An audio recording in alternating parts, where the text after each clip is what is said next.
Hello, everybody out there in YouTube land. How are y'all tonight? I have with me West Wind Survival and Aid, the Aid O'Neill. Hi, folks. Evening, everyone.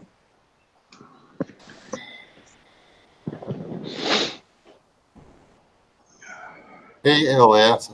Hey, what are you doing, LS? Hi, LS. Boski, C103. Let me say hi to everybody. Who we got over here? We got Aid O'Neill. Hi, Aid O'Neill. We got Frank Burns. Uh,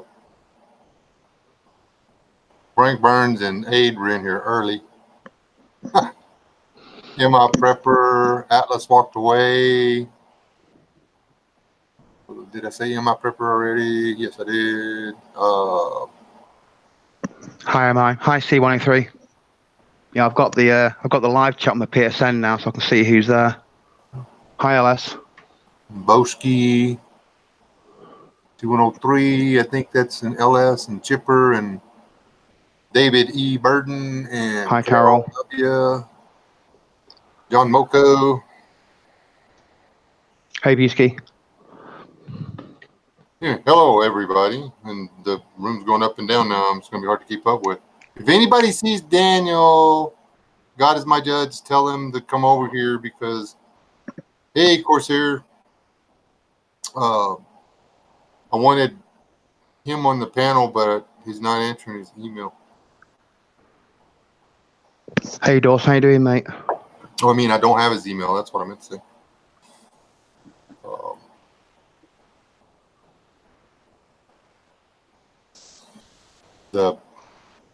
My magic computer did not save it.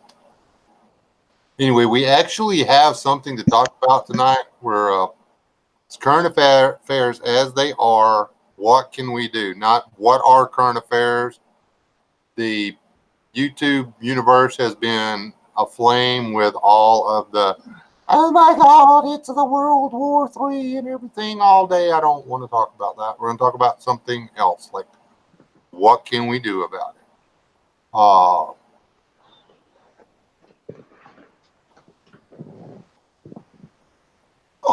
Hangout on Air is going away later this year for quick streaming. Try. Wow, that's going to suck. We're going to lose Hangouts.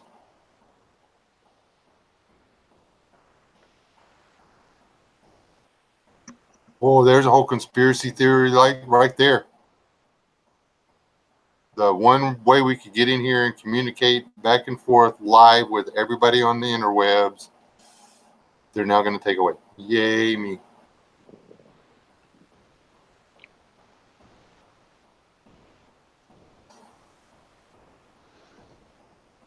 But anyway, Wayne from West Wind Survival has to go do like important prepper stuff here in a minute.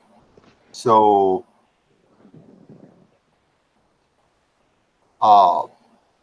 we're going to let him go first. Wayne, with things falling apart at the rapid pace of which we are suffering,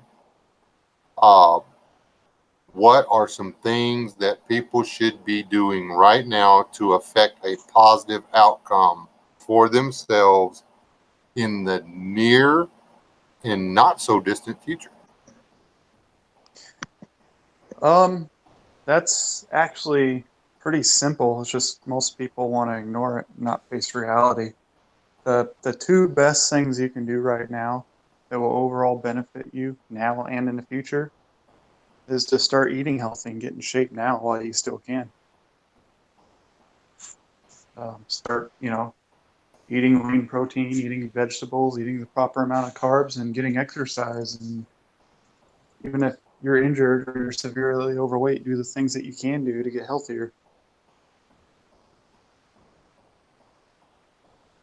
I'm thinking that you're probably onto something there because in a major, like say, let's pick something neutral like a mass coronal ejection. Okay. Let's say Saul, that's the name of our son, in case y'all didn't know that, decides to take a big old fart. Okay. And it happens to be butt towards us when it happens. What is it, like 8 minutes, 8 or 10 minutes later, we get slammed with major solar methane, which is the equivalent of everything's fried. There's no TVs, there's no nothing. All your what's that dude, the funny dude workout videos everybody used to make fun of? Y'all know what I'm talking about. The ginger guy. The curly hair, goofy, high pitched voice. God, he was so annoying.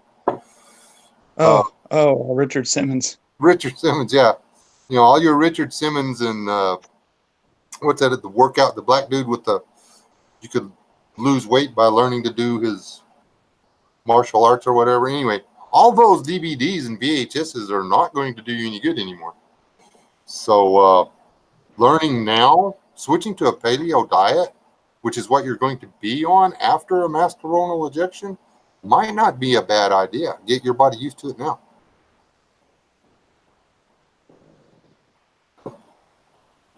And hello, Will, from Just in Time Prep.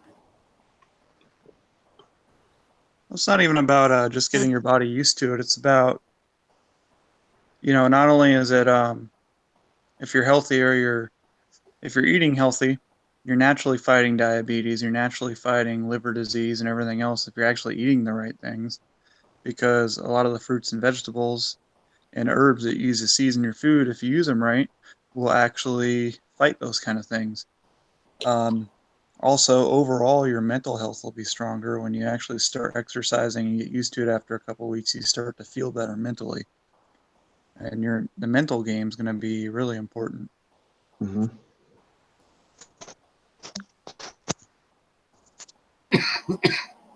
And there's a lot of people in the prepper and survivalist community that are out there that they're way too out of shape and way overweight, and especially when they're talking about bug out bags and get home bags.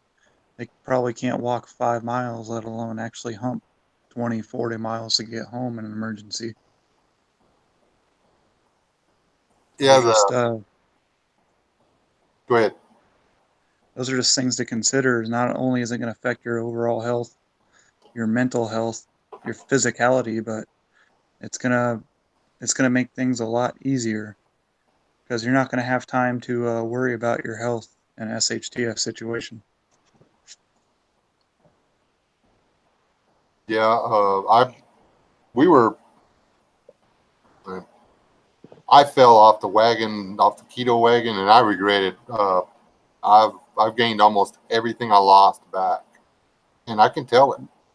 It's crazy. The difference, and I wasn't hardcore keto. I didn't do that. I can only have blah blah blah. I did not try to get in ketosis. I just quit shoving processed sugars into my face. And because the only time you need processed sugars like that is when you're out there lumberjacking with an axe, maybe a chainsaw. I guess if you were like cutting firewood all day with a chainsaw, you could burn that many calories. But for the most part, we're not going to burn the calories we take in a day. We have a sedentary lifestyle. We don't have to burn energy during the winter to stay warm because we're hanging out in a heated office or heated truck or whatever. We eat 4,000 to 5,000, some of us a lot more than that, calories a day, and we only need 3,000. So yeah, it stacks up after a while. Yeah, thing is, stay away from the fad diets like keto. The keto is so ridiculous. The second you go off it, you're going to put the weight right back on. If you eat, healthy, eat lean meat, lots of green vegetables, and eat one serving of grain carbs with every meal, you will lose weight because you're eating whole foods. You're still eating less calories, and the grains are really important. Everyone says, "Oh, carbs are the devil." carbs aren't that bad. You just want to stay away from the processed stuff with the processed sugars in them. The carbs themselves, because they burn slower in your body, they will actually help you control your blood sugar over time. Now, the keto diet works. You'll burn it off, but after you lose the weight, then you need to realize that you can't go back to eating pasta every day. You can change. You don't have to stick with. You don't want to keep yourself in ketosis after you lose the weight. By then, your body should have learned to deal with the smaller portion, because you can't eat enough bacon and scrambled eggs to make up for 4 slices of garlic toast and a giant plate of spaghetti. You know what I'm saying? Yeah. Mhm. Y'all confess. Y'all know when you eat spaghetti, y'all don't eat just like one little bowl. Well, You need a good the balance fat- of all three. You need fats, proteins, and carbohydrates in a yes, good balance. Sorry, man, go on. Oh, no, you're right about that. Definitely healthy fats. There's a difference between bad fats and healthy fat. Not all fat is bad. I didn't do I just watched what kind of carbs. Like, I didn't eat a lot of bread. I ate a little bit of bread. Instead of a big old pile of sugar in my cup of coffee, I'd put just enough to knock the edge off the bitter. What do you call it?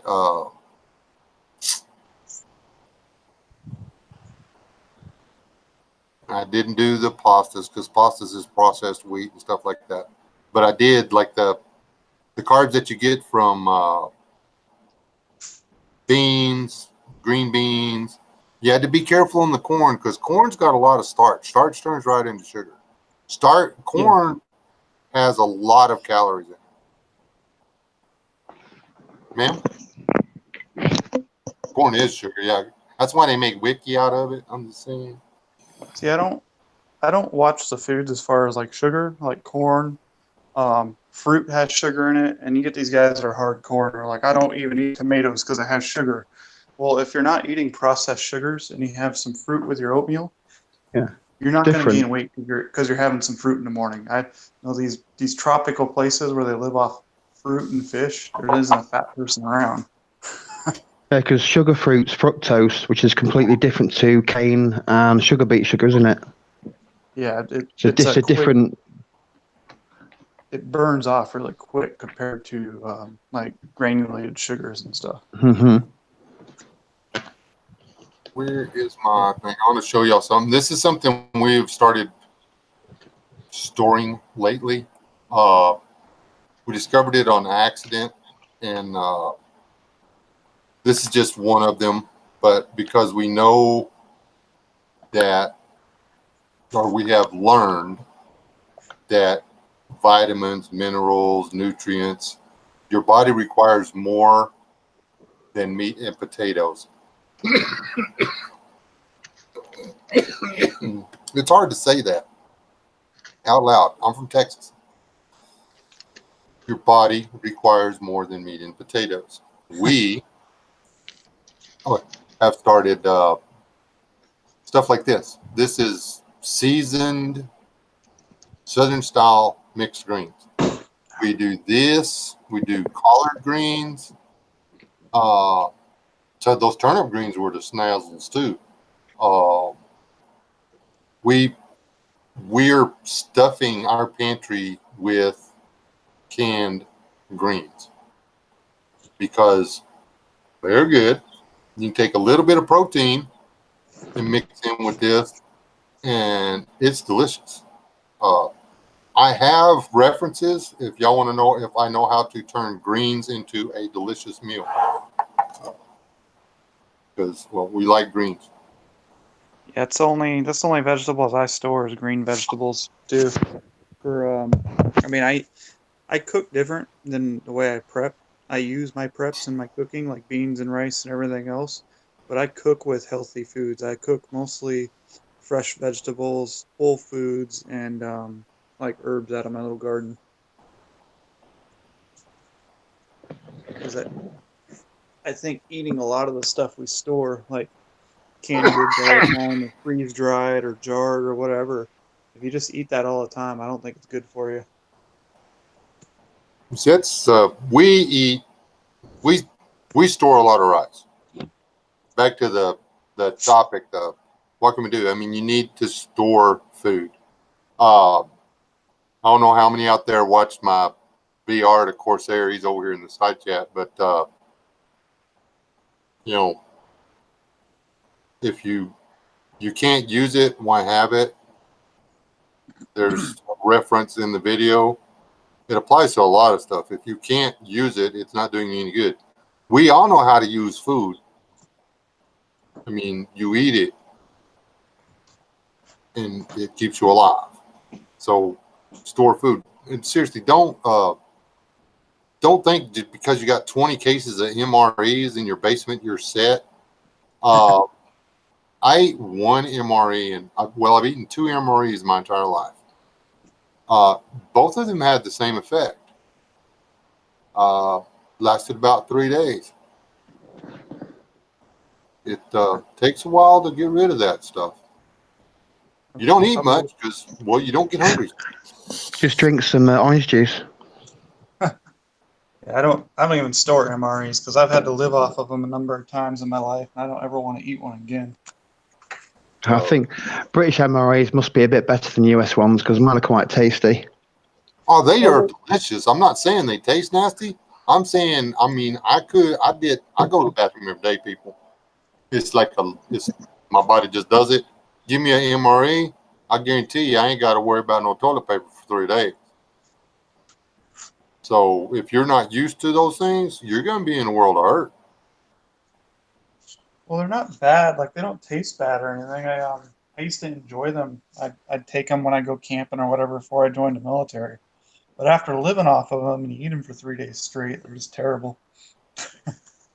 And after about 3 days, you really start regretting and looking for other things to eat. Do you? Oh. I like one of my favorite things to eat is chicken and rice. Okay. I went to the store today and got some things. That's why I went that way, so that way y'all probably couldn't see which way I went. But I store cream of chicken soup, condensed cream of chicken soup. You make your regular white rice, enough for however many people are there, and then you take the condensed cream of chicken soup and you dump it out on top of the rice and you stir it up. And then everybody gets to eat chicken and rice. Ta-da! You get the calories you need. You get some flavor. There's actually a little bit of protein in there, you know, dependent. And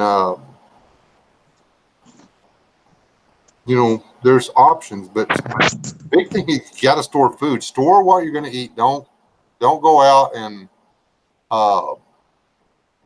you know, if you've got a whole bunch of those Mountain House deals, you better make a couple of 3 or 4 of them and see if you like them. Or I would strongly suggest it. You can live a while on straight beans and rice, but not forever. You'll get sick eventually. Yeah, I mean, anything that you eat, if you're eating the same thing all the time, you're gonna get food fatigue. You gotta have a rotation. I've gotten food fatigue on deployment. I could not mentally or physically bring myself to eat the food because we're eating the same thing every day. And my last deployment, I got it really bad. Like 3 weeks into it, I just couldn't.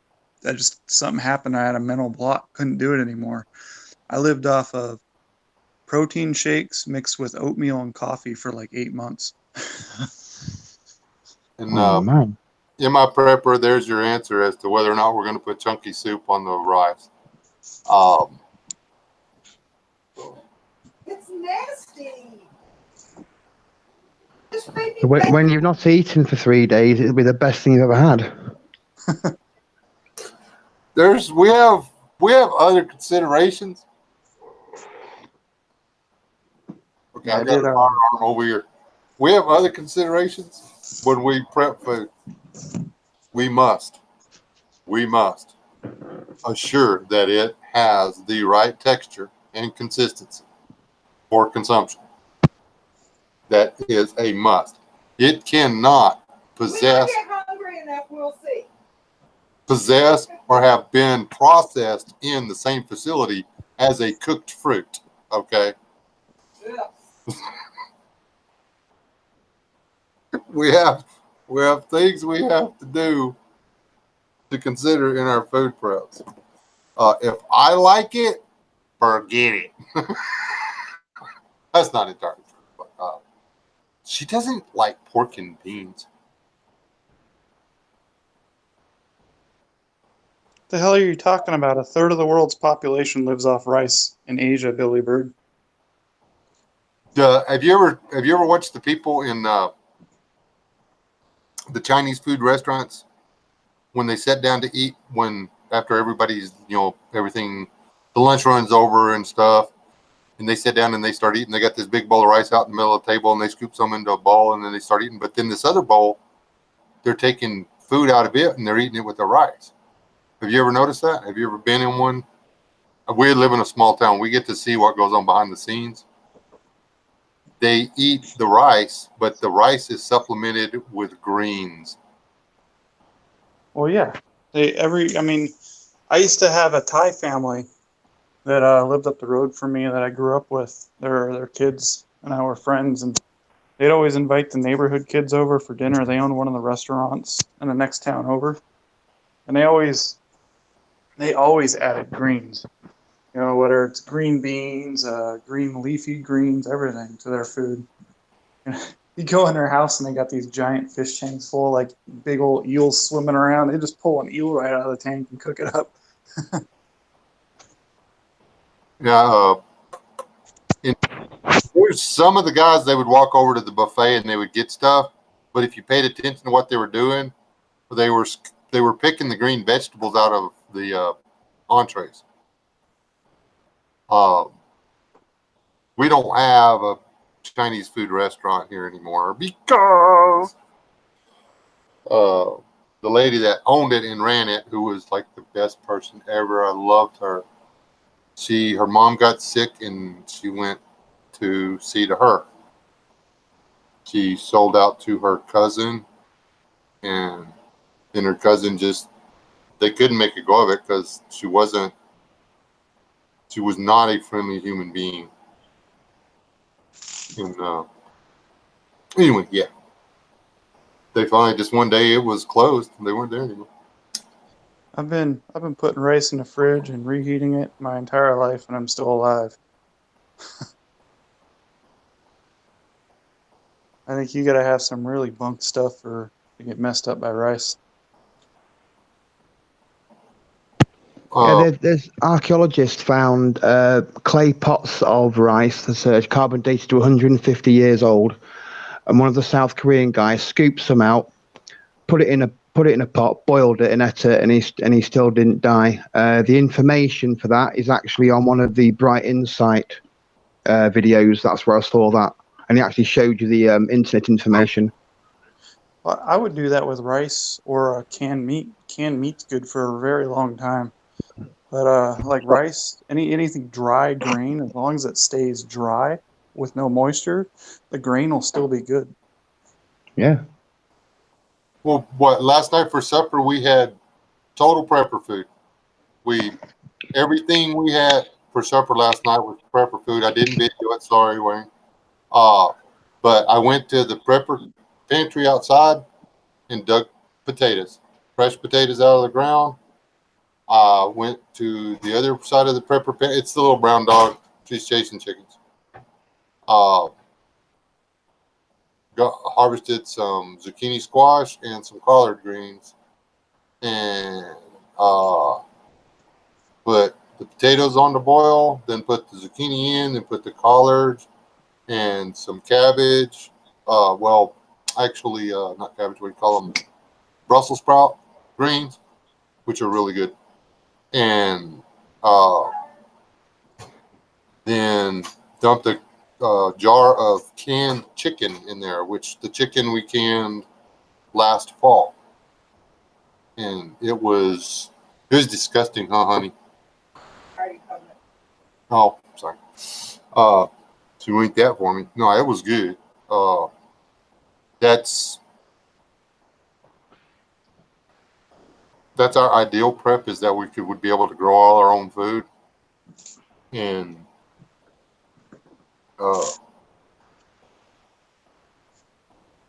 but that's the thing, we incorporate stuff that has vitamins, minerals, and fiber into our diet now because we feel like it's going to help us live longer.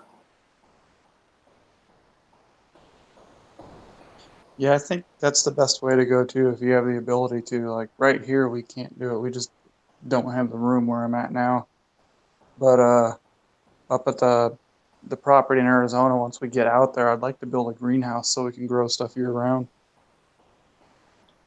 Corsair Trainers is eating healthy. He's eating In-N-Out burger right now. It's a communist burger chain.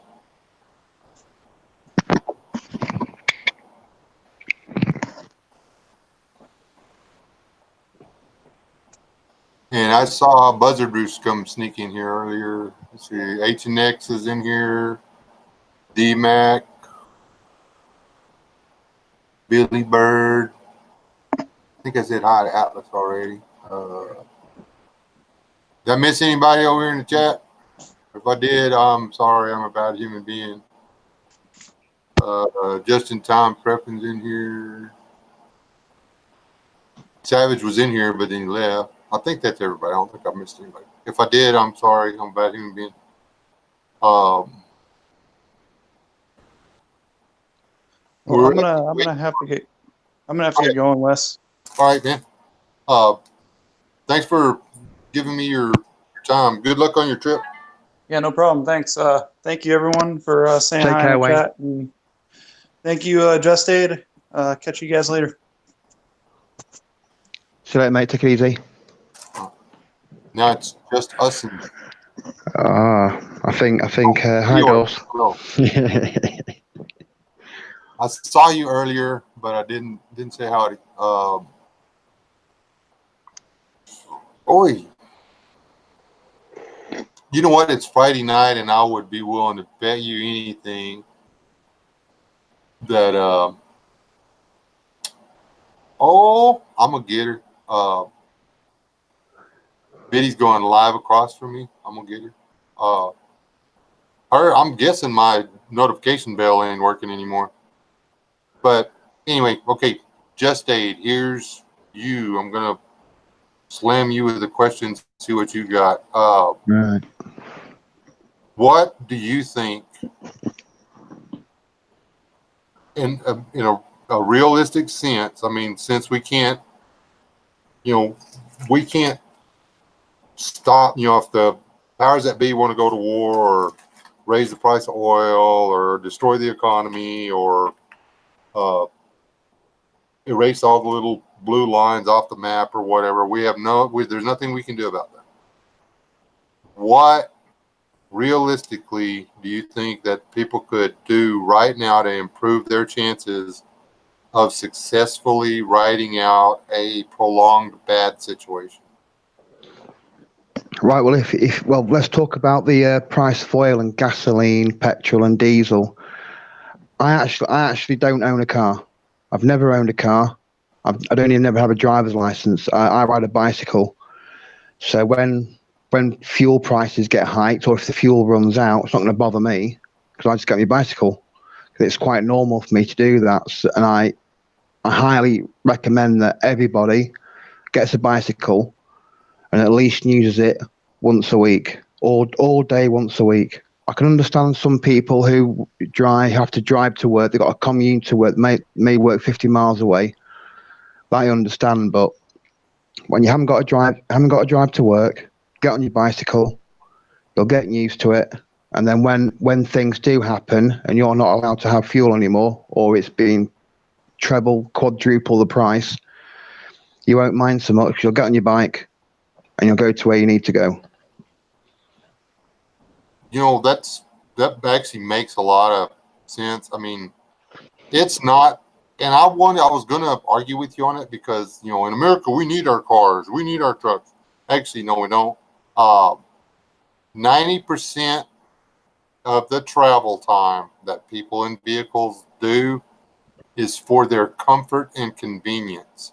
People will jump in a vehicle and drive 20 blocks to buy an ice cream sandwich and a frappuccino so they can sit in the air conditioning on the way back to their house to eat the ice cream sandwich and drink the frappuccino. Okay. Or they'll jump. Can I just respond to DMAC Outdoors, please? Right. When I was a lad, I actually come from the county of Nottinghamshire. The guy across the road from me used to commute to London every single day. He used to work for a company which doesn't exist anymore. It's called the British Oxygen Company. He was a rep. And he had to go to London every day and come back. That's like a 400-mile round trip. So some people in England do actually commute very, very long distances. So not quite different. 400 miles is still 400 miles, yeah? Yeah, but over there, I mean, over here, I think what he's saying is that, you know, because we don't have public transit. I mean, you can get from one side you can get from Roseland, you can get from Roseland, New Jersey to New York City via public transport. But you're looking at hours. You're looking at risking your life, yada yada. It's pretty rough. But as far as getting to and from work, you know, yeah, like me, I could do it though. If I worked in town, I could pedal to work in 35 minutes. I would have to leave the house earlier. I would have to take a change of shirt. The one I got there, I could take off my sweaty t-shirt, put on a fresh shirt. Yeah, I do that. But it's not that it's not doable. Most of the fuel spent in the United States, at least in my town in Texas, is for people I just gotta have a Dr. Pepper.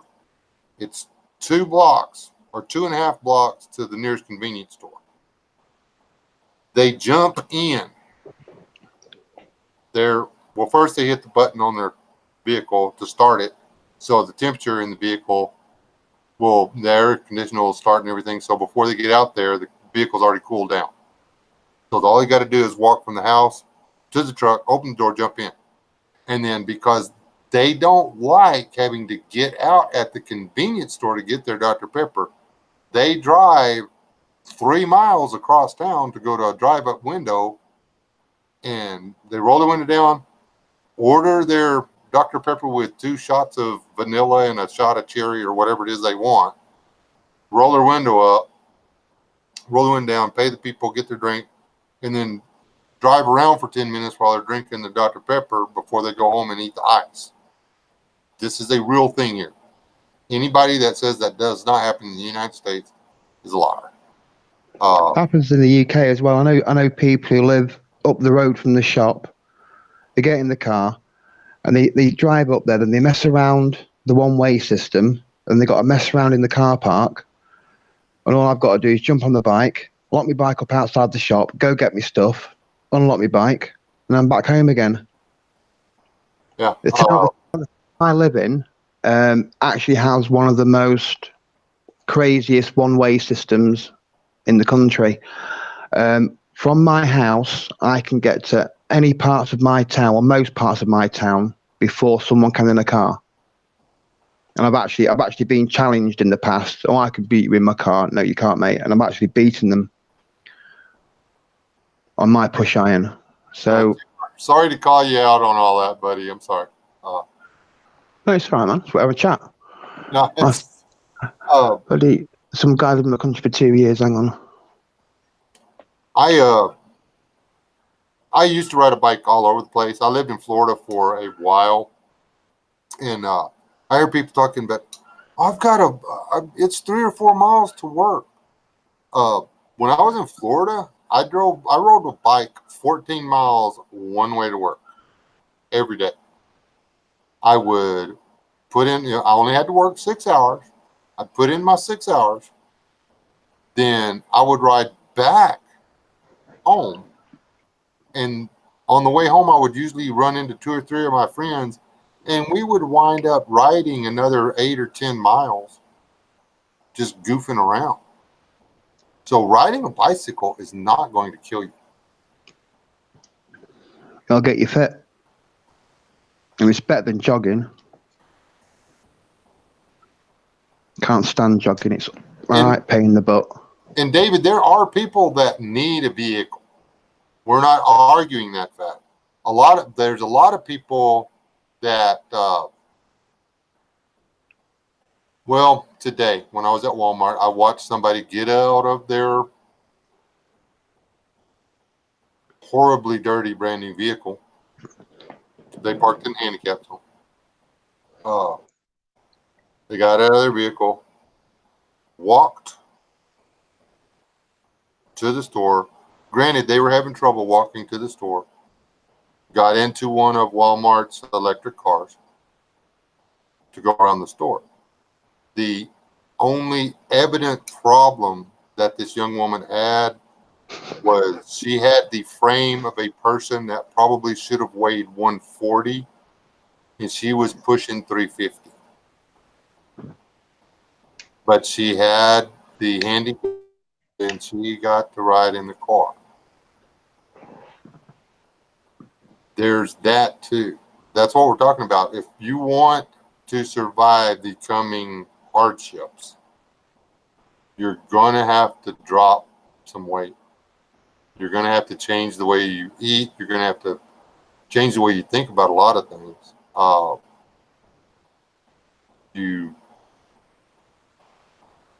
We're not saying, or I'm not saying that you got to give up all the conveniences and soft living and everything, but you shouldn't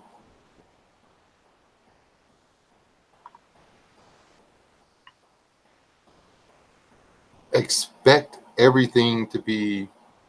I mean, people want drones to bring their groceries to. They don't even want to go to the grocery store anymore.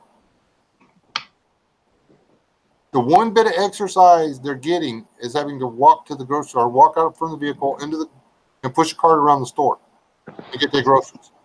They don't want to do that anymore. In England, there's a supermarket chain called Tesco, and there's Asda, which is owned by Walmart. And if you spend over £25, if you buy your shopping online and you spend over 25 quid, they deliver it to your house for free. Now, as far back as I can remember, and I used to do this when I was 17, the elderly could call in and give the grocery manager their shopping list. The grocery manager would go do their shopping, ring it up. There was a button they pushed, it was pay pending or something like that. Then he would call the person and ask if they were home. They would say yes. He would give them the amount on the receipt. I would take the bag of groceries. I would jump in the little red car. I would drive to the house, walk the groceries up to the front door, knock. The lady, usually it was a lady, an elderly woman. There was like 10 of them that we did it for. I would take the groceries and set it on her kitchen counter. She would hand me a check made out for the amount. I would say thank you very much, and I'd go back to the store and go back to my regular duties. There's always been delivery for people that needed it, but now, because I'm just too busy to go to the grocery store, well, then you need to dump some things in your life. That's just me. I'm gonna like make all kinds of enemies tonight. I hope there's not anybody like throwing knives at my face right now. Like stuff. Chipper, how you doing, Chipper? All right. Yeah, the difference between a pound and a quid is nothing. A quid is a nickname for a pound. You've got a pound sterling. We can call them quids, knickers, sovereigns, nuggets. In the old day, in some parts of the country, we still call them sheets because a pound coin used to be a pound note. But you still hear the old boys saying 30 sheets, 40 sheets, which means 30, 40 pounds, 30, 40 quid. You're throwing all the knives. Ow, LS, that's mean. Hey, I'm not picking on you. Just go to the grocery store, LS. Oh. And there are reasons. I mean, I agree that there are a lot of people out there that need services like that. But my son, who is preparedness-minded, is actually excited about the idea of being able to call the grocery store and get them to bring him his groceries. I'm like, you lazy shit. There's no. LS and MI Prepper, you're actually right, but it's also a reference to the word pound as well. It means both. You watch your language, Emma. We call them chonies on here.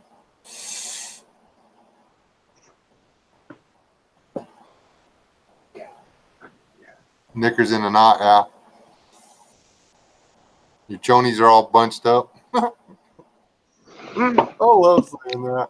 Yeah, you don't want to be learning English off those Top Gear guys, because they come from all different parts of the country, so their dialect is kind of crazy. Like James May comes from London way, and actually, Jeremy Clarkson he's about 50 miles from my hometown. He's from Doncaster, so he talks completely differently to James May. Who in the chat over here has more money invested in ammo and firearms than they do in grocery and fresh water? Oh, that's me out. Yeah, that one's going to hurt if people are honest.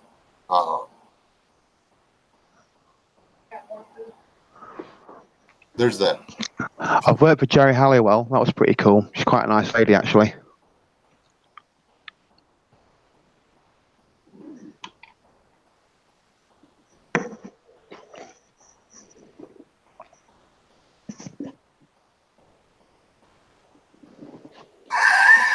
Yeah, about 15 years ago, I think.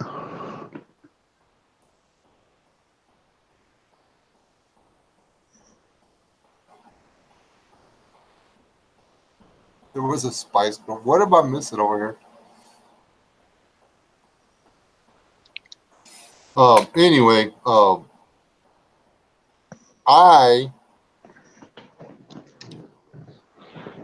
would like to have more guns and ammo, but my wife won't let me buy any more guns. Y'all should talk to her about that. And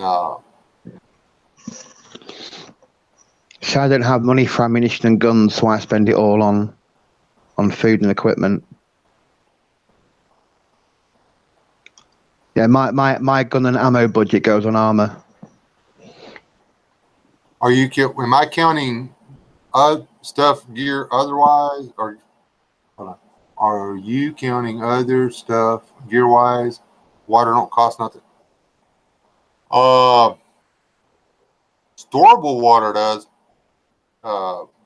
my part of the world, we can't depend on the public waterworks. So, and yeah, water's expensive. So, but yeah, I mean, if you count all your guns, ammo, and other gear, your how much money have the people in the side chat spent on through night flashlights this year? I mean, everybody tell the truth. How much did you spend on your rucksack? Everybody in the side chat, tell me what y'all spent on your rucksack. I actually got mine off Leeds Market, and it cost me 60 quid, and it was still in its bag. Nearly bit the guy's hand off. Chipper, that's 60 pounds for you. In case I need to 60 pounds. Yes, 60 pounds sterling. There you go. There. More specifically. I've got a British Army PLCE, which is personal load carrying equipment, Bergen.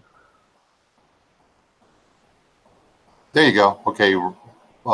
Yeah, just your rucksack, not the stuff in your rucksack. We'll go there later.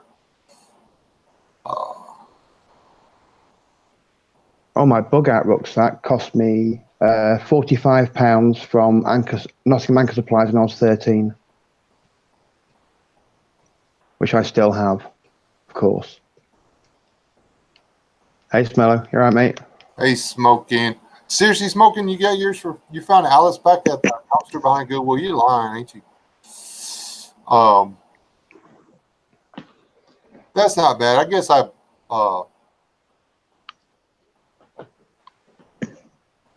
is that Frank or MI, is that 300 total gear and pack and everything? Fuzzy Roost is on my page. My rucksack, the backpack, I paid $5 for.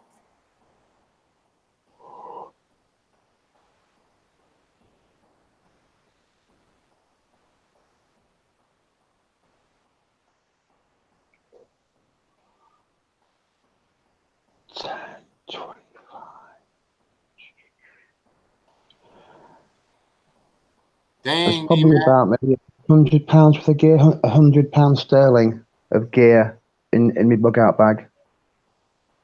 Maybe, yeah. It's all Army surplus here. I didn't pay much for it.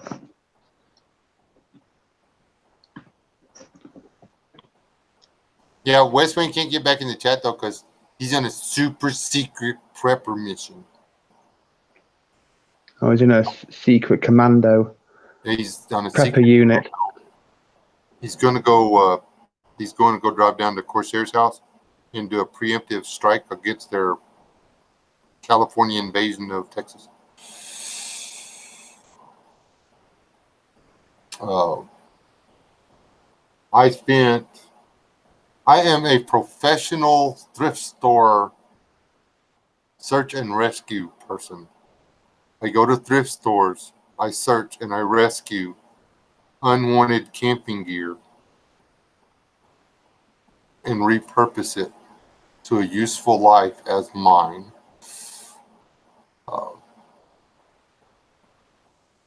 Now my satchels, I've actually got more invested in my haversacks than I do in my rucksacks. I got one haversack that didn't cost me nothing. Thank you, Aid. Could I ask David a question, if that's all right? He says here that you've been prepping since the 80s. How many setbacks have you had? If you've had any setbacks, someone who's been prepping that long, you must have had a few setbacks in your time. And how did you overcome them? Right. I mean, I've been burgled a couple of times, so I've lost stuff, had to rebuild it. Lost stuff, had to rebuild it. You move, etc. So I'm just wondering how he's managed.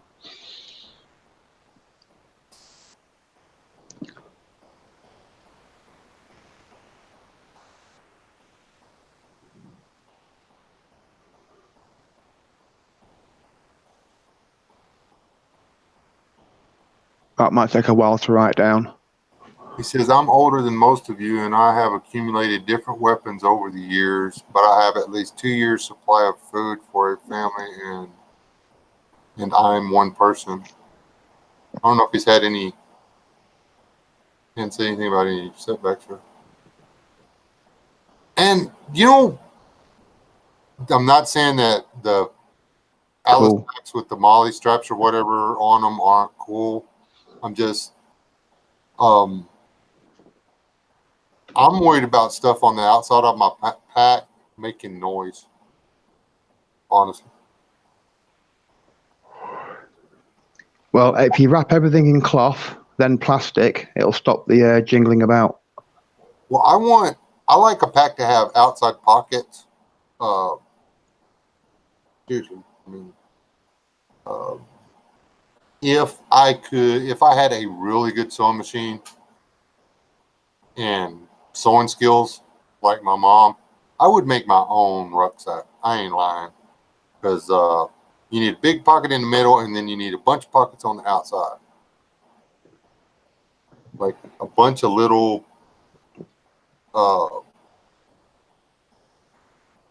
What do you call it? Green bean can, like a canned vegetable size pockets all over the outside of that thing. So, okay, I know this pocket's for this pocket's for this. My SAS Parabergen, I bought that when I was 13. Like I said, that's got a pocket on the outside and two pouches either side. A PLC Bergen, that's got 2 removable side pouches which can turn into a day sack. A large pocket on the front for water bottles and first aid kits, and then there's another large pocket on top of the lid. That's 120 litre Bergen. And the SAS Power is 80 litres. I don't know what that is in Imperial like, but it's a bit bigger than an Alice, I think. The last pack I got at the resale shop or whatever actually has a better frame and a little bit bigger, a little bit more storage than my green one. The downside to it is it's safety orange, man. You can see it miles away. So yeah, it'd be great for hiking, normal stuff or whatever, but not so much trying to sneak through the woods.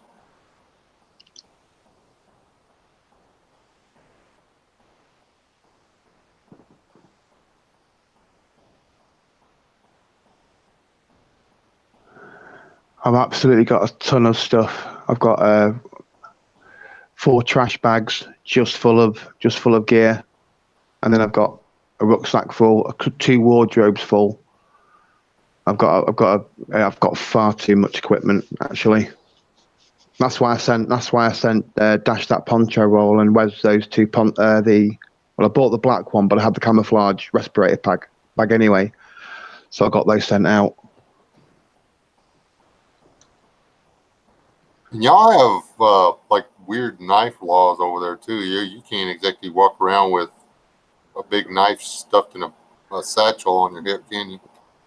No, I can't just walk into town with a machete in my pocket. That's a bit crazy. Even if it all depends what mood they're in. You know what I mean? Even if you're out in the middle of nowhere and you've got stuff and someone calls the cops on you, they can still confiscate it off you, even though I can legally go and buy it in a shop. You know, in England at the moment, before they start messing around with our knife laws again, I'm allowed to have a non-lockable knife with a blade that's no longer than 3 inches long. That's it. If I've got a lock knife, or if I've got any form of sheath knife in my day-to-day backpack, and the police search it for some reason, they find a sheath knife, I'm going down the police station. No ifs or buts. Yeah, and see, I've got a friend. He carries a sheath knife that's all handled. I mean, it's got like an 1.5 inch blade on the end of it. It's a skinning knife. It's for skinning small game. It's all the blade he needs on it. He's not, but The way y'all's laws are written over there, you can't carry that because it's a fixed blade knife. Fixed blade knife, yeah.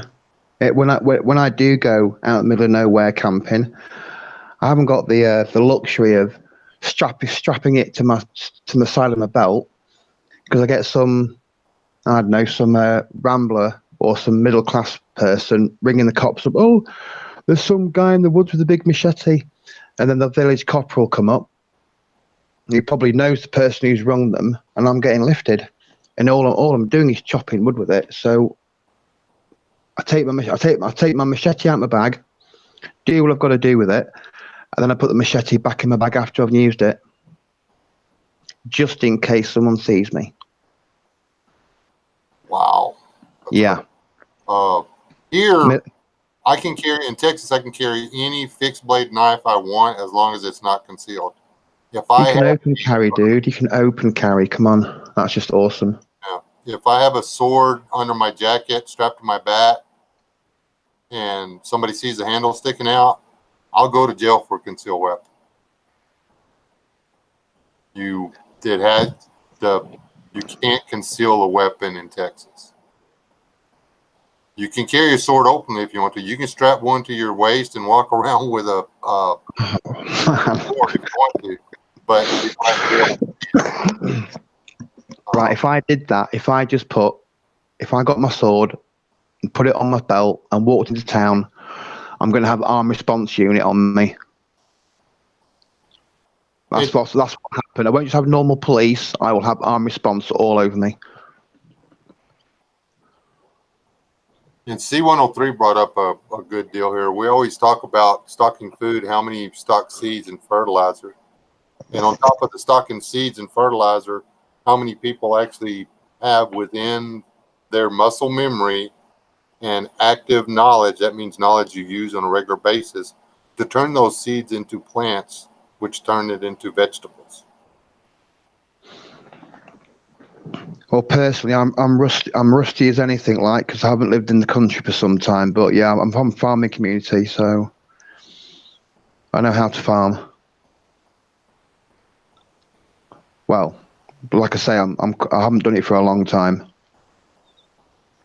and I can't grow stuff in my backyard because it'll just get trashed by the scummy people that live around in my area. So there's no point going out the back trying to grow some spuds, because someone will get jealous. They'll either steal them or they'll just throw crap on it. Yeah.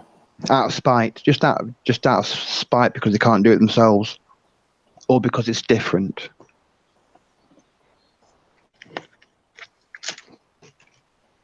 And it's the I'm not sponsored, but Miracle-Gro, the Miracle-Gro tablets or whatever, people, they make sense.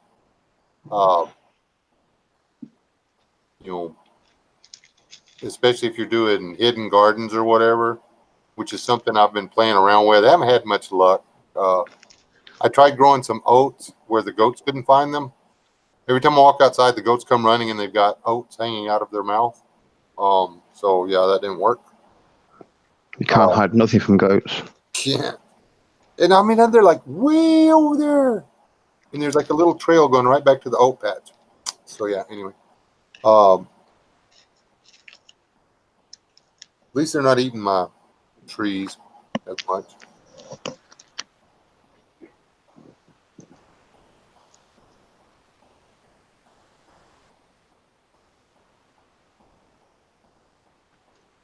Yeah, that's your best fertilizer right there, Chipper. Yeah, actually, Chipper, you reminded me, if you've got the land and you thought about getting a horse, get a horse. If you can't be bothered riding a bicycle, try and get yourself a horse.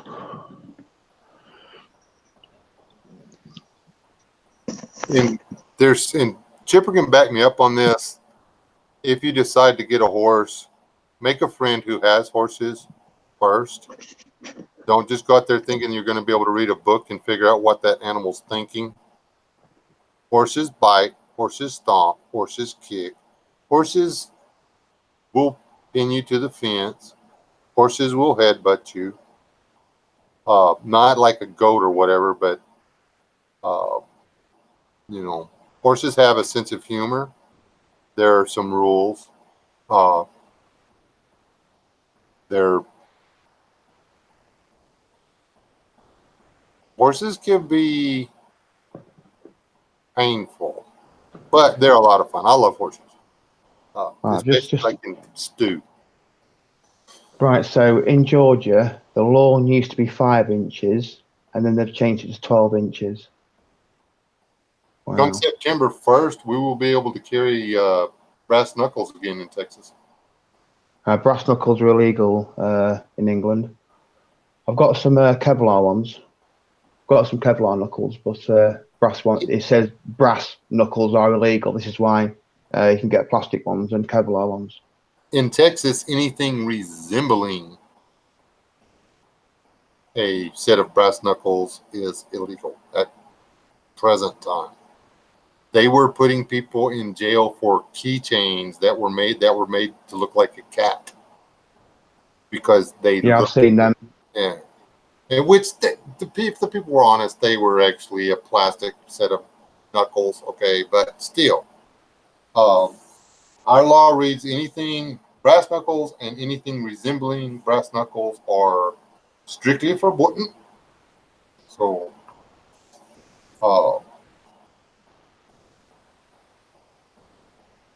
it's they did away with that though.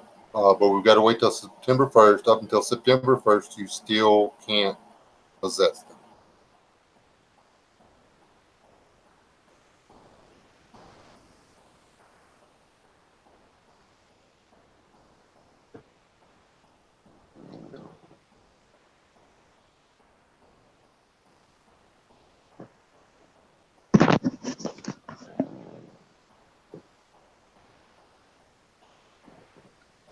What state are you in, David? David E. Burton.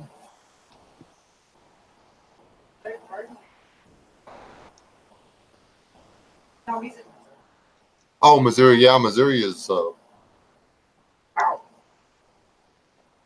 Doug and Stacey country.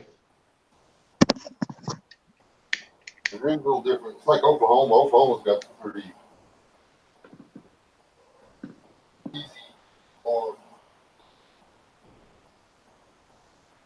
What did I put in here? Too true, Chipper. Too true.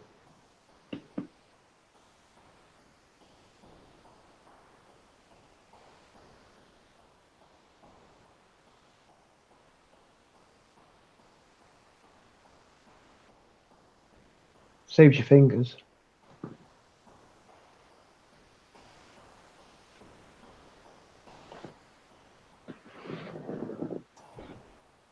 I went in my little prepper room to get something. I can't remember what it was. I came back.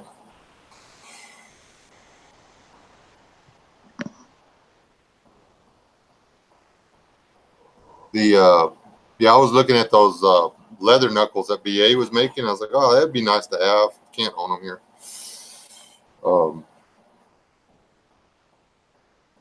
There's a self-defense thing called a slapper. You're not allowed to own it here either. And those are really, really handy little tools. The only defense tool I actually have is my keychain. That's it.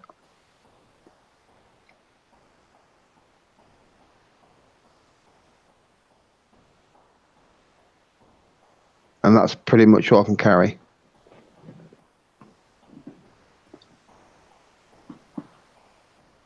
Even if you wanted to carry a big, massive bunch of keys, that's now illegal unless you've got a key holder's license. Yes, Corsair trainers, slapper or blackjack, whatever you want to call it. Oh, yeah, a billy club. Yeah, they're illegal as well. No, a slapper is a little different. It's a heavy leather swatter that's got a lead weight in one end of it, about the size of. It's got. It's like a shambok. Yeah, that's illegal as well. It's had like 4 or 5 ounces of lead in one end, and they're about 8 inches long. And yeah, you can't own those anymore. Get lifted.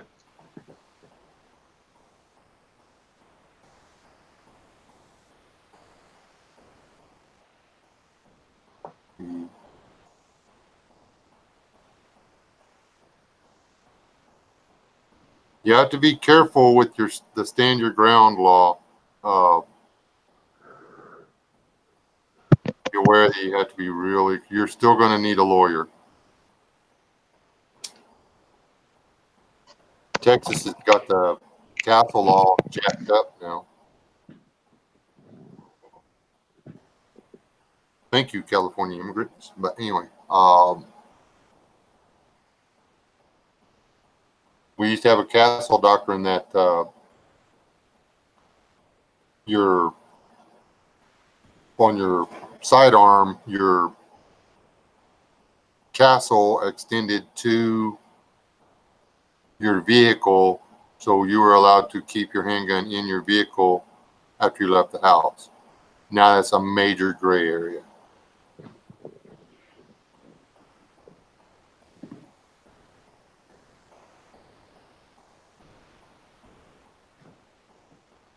So,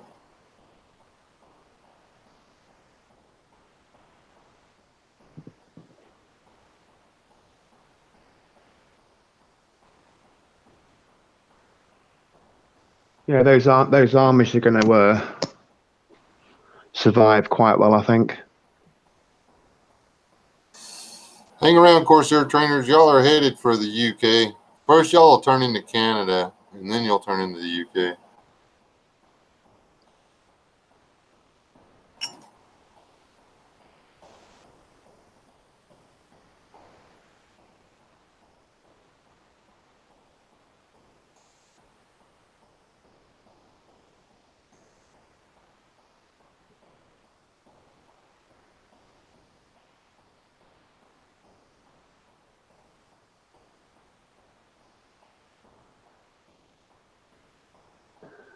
Yeah, you can get away with it here. You just have to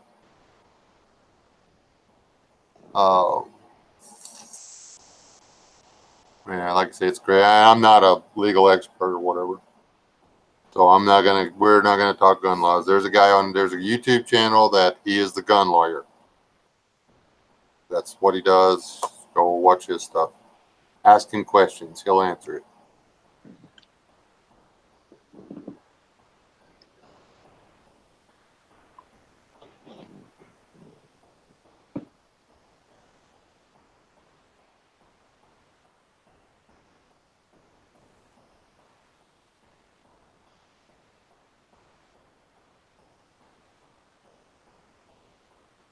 Yeah, I'm wondering if I ought to get a backhoe and start a service for these guys on here as a neck.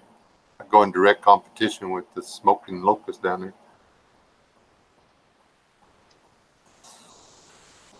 Only around here, you don't use a backhoe, you use a rat hauler. That is the best tool ever.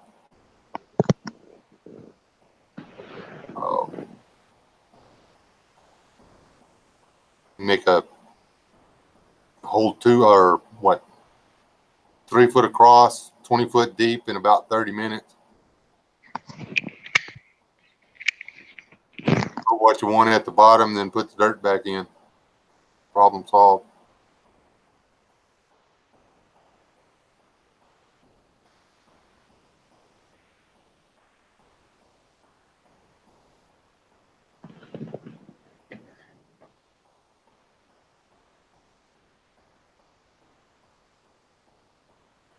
Trying to keep up with the sites head over here. Yeah, that's my only thing. I hate the fact that Texas makes you get a carry permit. I'm a big proponent of constitutional carry. Now, I think as long as you are a citizen in good standing, you should be allowed to keep and bear arms. I do not agree that if somebody has ever been convicted or charged with, somebody's been charged, you've been charged with a crime, so what? And even convicted, if you've been convicted and you've paid your deal, you get all your other rights back. I mean, is it a constitutional right to keep and bear arms, or is it a privilege? The way I read the Constitution is it is a constitutional right. It is your right. So as long as your constitutional rights still stand, then, and their rights are not something that can be permanently removed. Okay. Some of your constitutional rights can be suspended if you break the law as a form of punishment or whatever. But once that punishment has been paid, now, should somebody on probation or parole be allowed to possess a firearm? No, not so much, probably. But,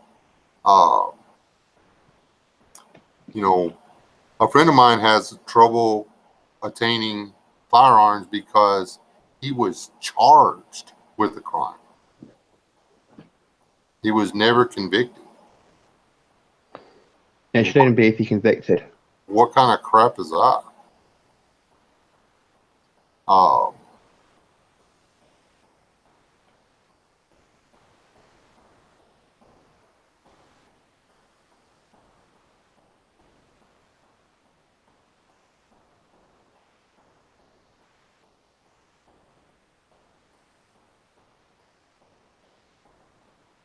That's the thing, Corsair. It should be automatic when it should be like part of a deal.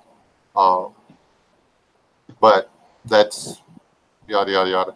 There's a lot of channels out here that think that if you've ever been arrested and gone to jail, you're a criminal lowlife and therefore should be one of the first sets of people to have their life ended in a SHTF situation. I do not concur. Nope, don't concur. I would have to kill all my friends. And I don't want to do that.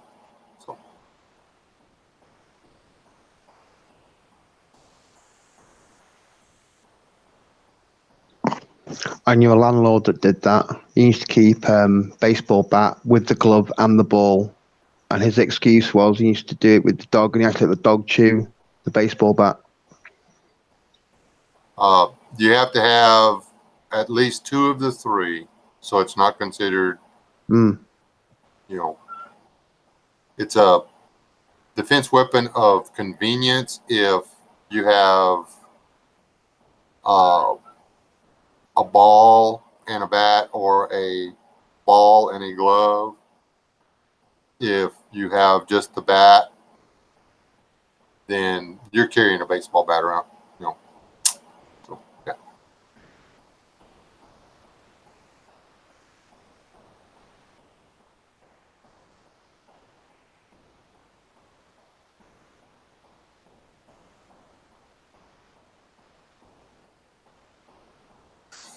But this guy, the guy that has trouble getting getting a gun, a young woman showed up at his house crying and bloody. Her ex had beat the crap out of her. He lost his temper and went over there and beat the crap out of the ex. The ex filed charges. So did the woman. So the ex dropped the charges. But because he was charged with assault, it's almost impossible for him to buy a firearm.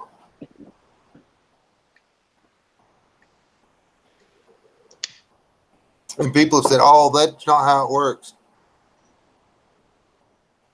Really?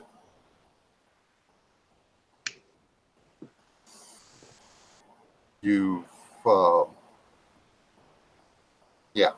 I have trouble buying a gun because there's a guy with my name in freaking Kentucky. Is it Kentucky or Tennessee? I always get it mixed up. Or Georgia or somewhere over there. He has my name. He's 10 years older than me, but he's a registered sex offender. He violently sexually assaulted somebody. So he's a felon. And because we had the same name, same birth month, it's hell for me to buy a rifle. Possible. Takes forever from the freaking get the paperwork straight.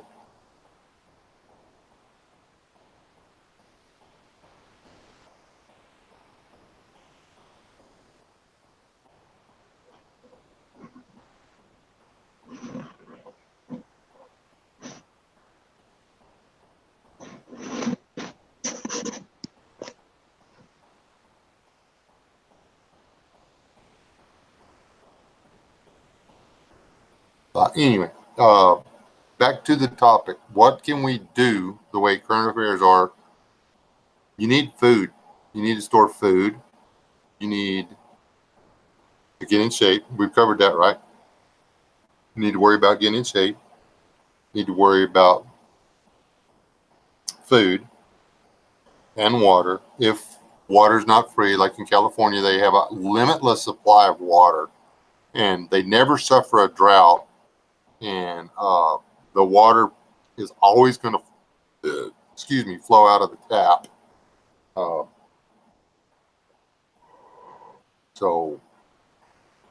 But food, water, and I'm guessing security, we really do need to think about. That is something you should think about. I am not a big proponent of having an arsenal and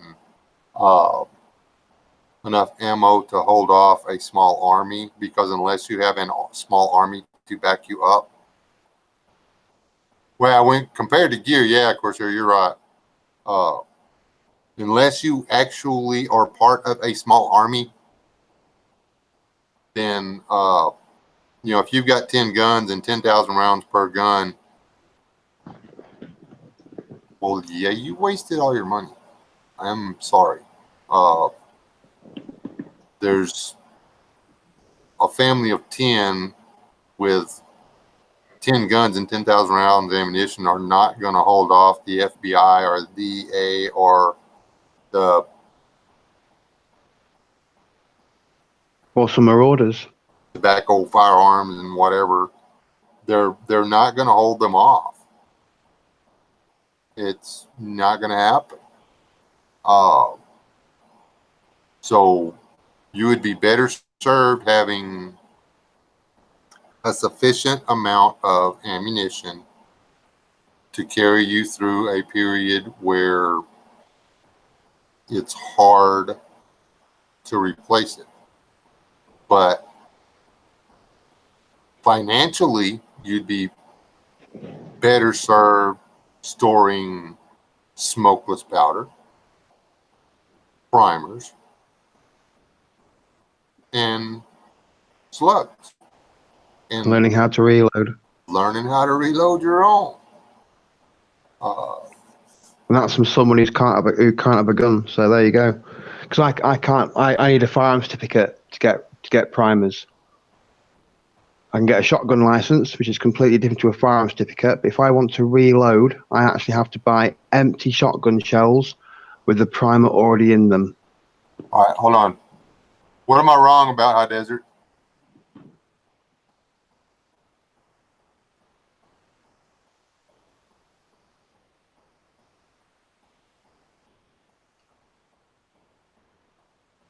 I'll send you a link. You want a link? Send me an email. Email me right now, and I'll send you a link. I'll let you talk over here. Thanks, Kurt.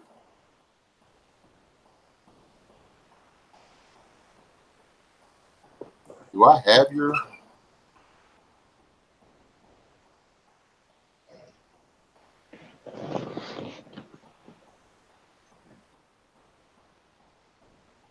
You're not the Desert Pioneer. You're the High Desert Pioneer.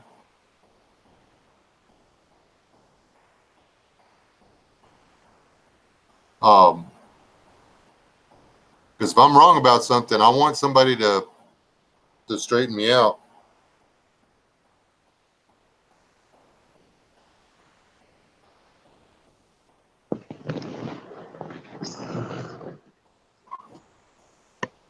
There you go. There's me email.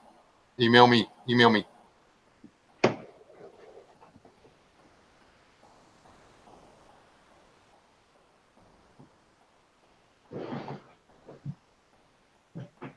But I don't think that having a buttload of ammunition is going to do you any good if you don't have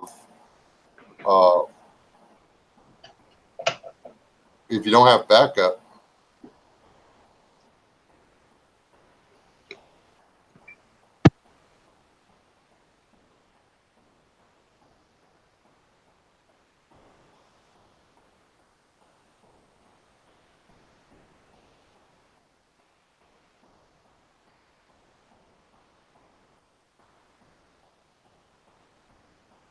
Oh, are you working, Smolo?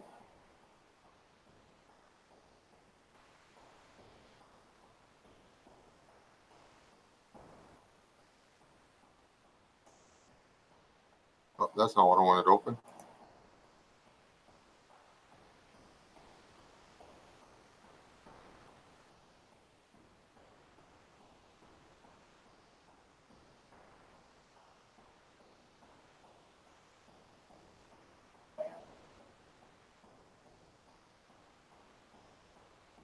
Okay. Would you like me to send you a link, Smoking? Well, how about I send you one and you don't have to join if you don't want to? How's that?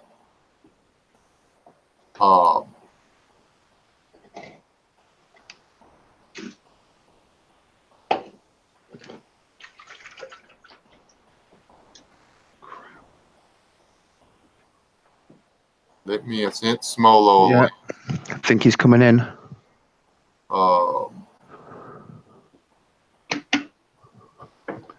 Diorts, I'll send you one too. Oh, nice one. I want to talk to the horse as well.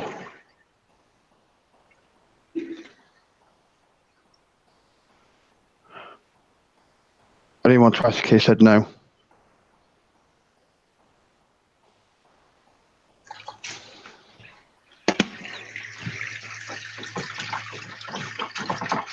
Come on, you bugger. Oh, hang on. Sweet. Because honestly, I mean, I know there's people that think differently than me on the.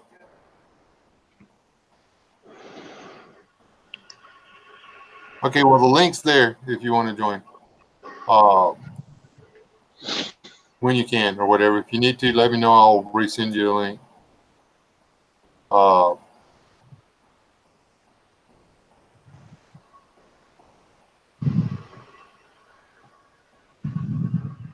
was fairly certain I had. Oh, we're gonna have to bring that stupid puppy inside.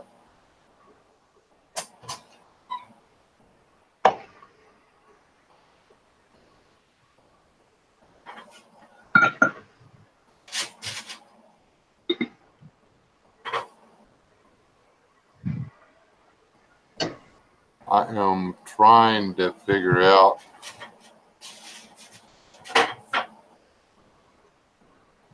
But the answer is no, I do not have High Desert's email for whatever reason.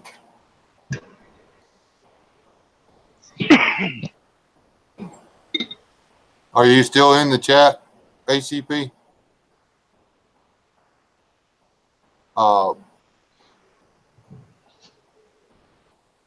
This is important.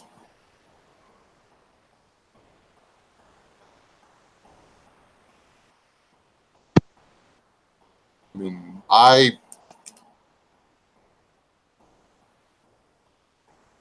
the Bundy thing would have gone completely different unless a small army had showed up to back that man up. Or that family up, rather.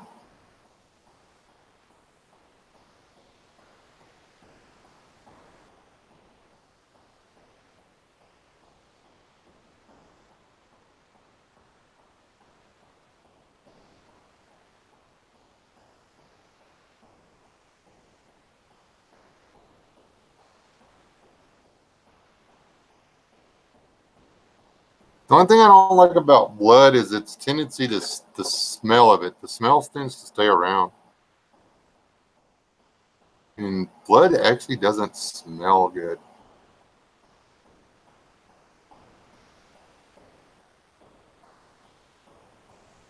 Yes, when I was talking and then about some stuff and he typed in wrong. Yeah.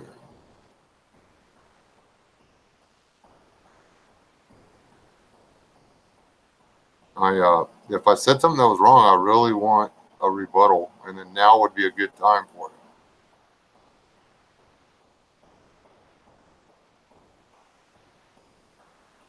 it. You might have been saying wrong to me. Might have been. What'd you say? Yeah. I don't know. I can't remember. Not me either. That's my deal. I kind of let my mouth run away with me sometimes.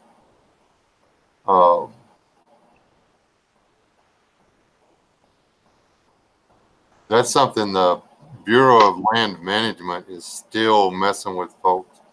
I personally, people, I think that they are trying to push.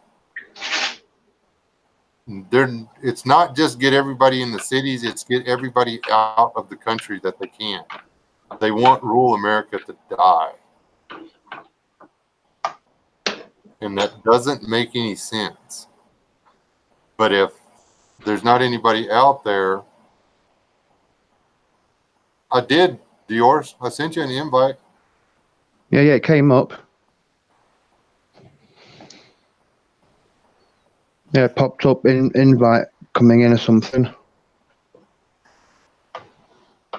I'll send it again. Yeah, come on, dude.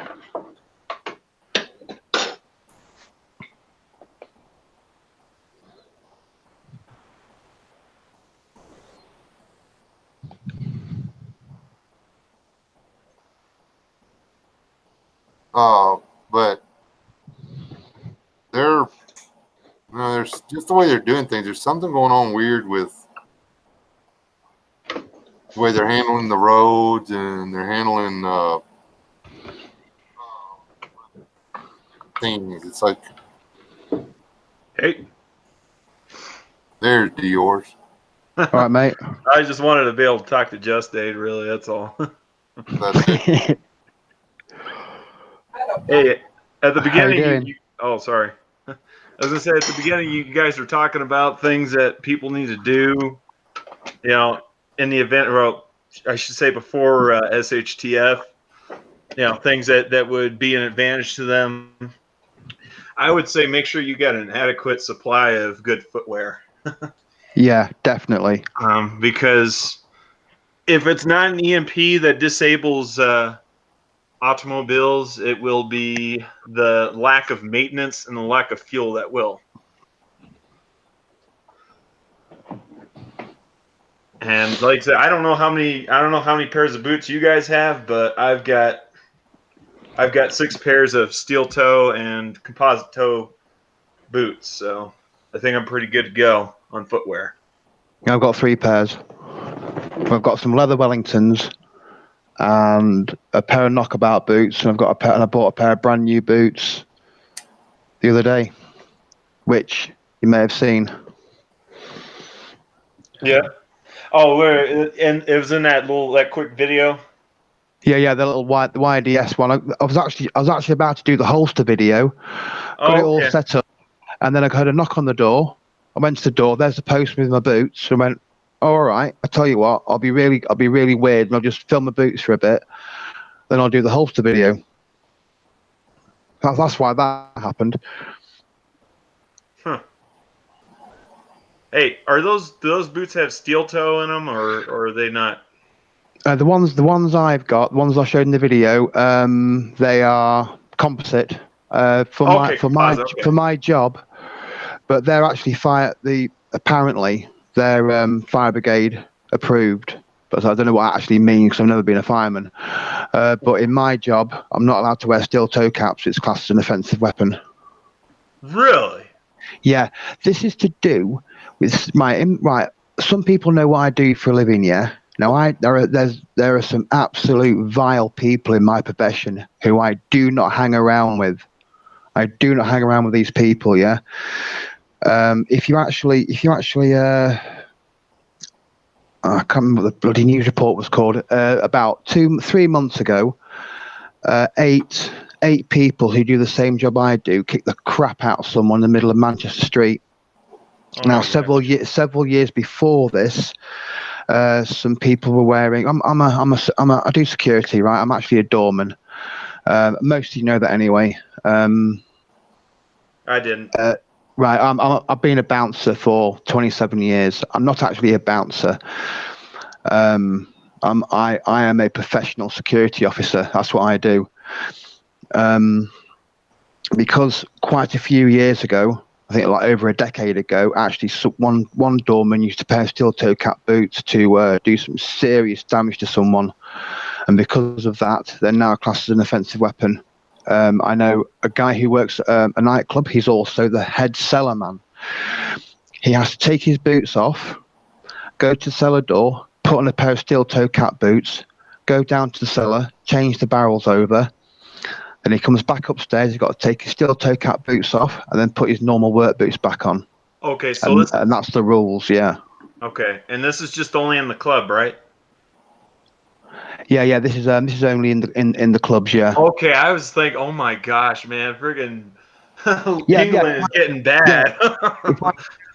If I could go to the shop tomorrow, buy a pair of steel toe caps and walk around town in them, no problem. But as soon as I wore those on a door, and the cop comes up to me and he presses his foot on my toe, I'm getting arrested.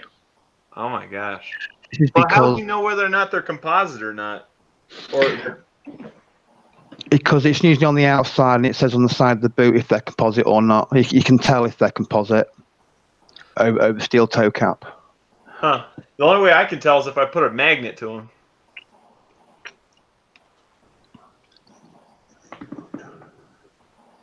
I don't see what the difference is between composite toed shoes or steel toed shoes when you're kicking somebody. Oh yeah. That's why I want to stress again that I am not like these people. I don't do the things they do, you know. I'm not part of the gang. I don't deal with office politics.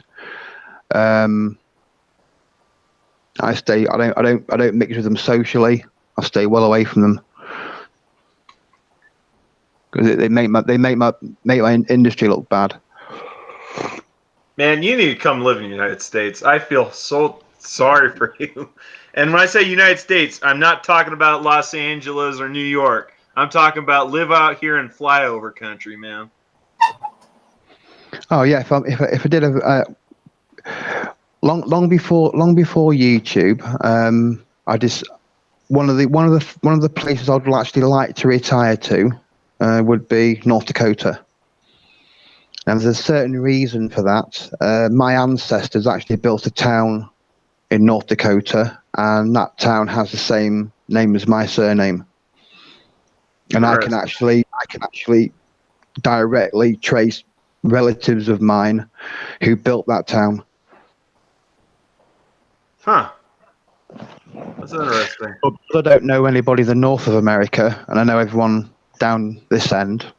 I'd probably retire to the more southern areas of America. Yeah, sorry. Sorry, mate, go on. No, finish up. That's all right. I was gonna. No, I finished. If I was going to retire, to the States now, because I sort of like know all you lot, it would be counterproductive to move to North Dakota. Yeah, all you're going to do in North Dakota is feed your testicles off. Yeah, it's my town though. Just to see their faces. Oh, hi, you just moved here, have you? Yeah, what's your name? My name's. Oh, really? Yeah. There's a town in South Texas with my last name too. I ain't moving there. Yeah, there ain't nothing with my last name in it except for a trucking company. I was gonna say there's nothing special about my family. at least on my dad's side, I can just tell you that an ancestor from my dad's side of the family got exiled from England for insulting the king. He was a duke, and then another family member from my dad's side of the family got kicked off the Mayflower. So we have a habit of running our mouths. I'm waiting for him to push that reparations thing through so I can file for my money. That's how Back in the Victorian times, the bad apples in my lot all got sent over to Belize and Nigeria.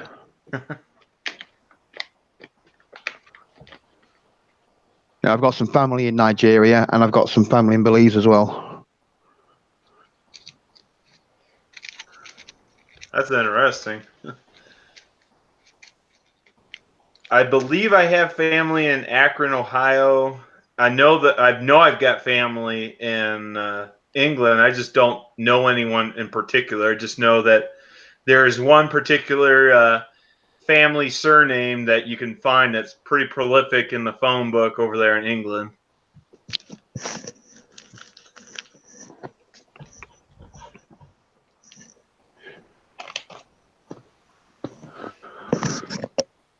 You have to tell me later.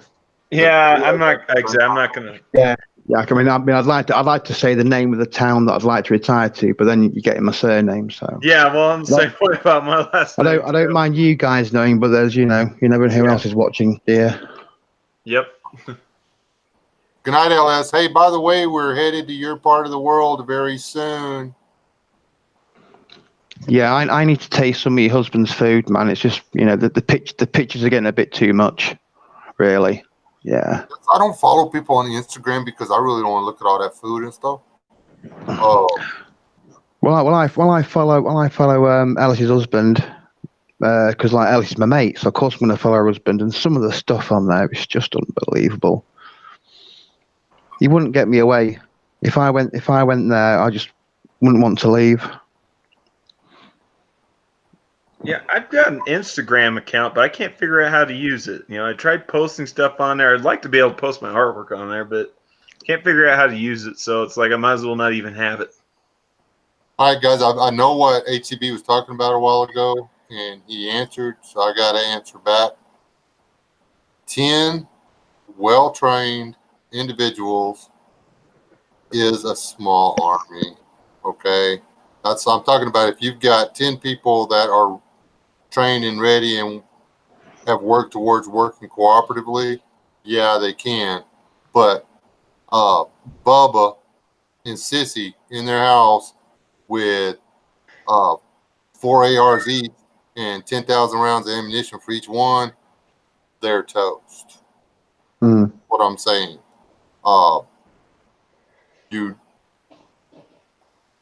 That's the other end of this.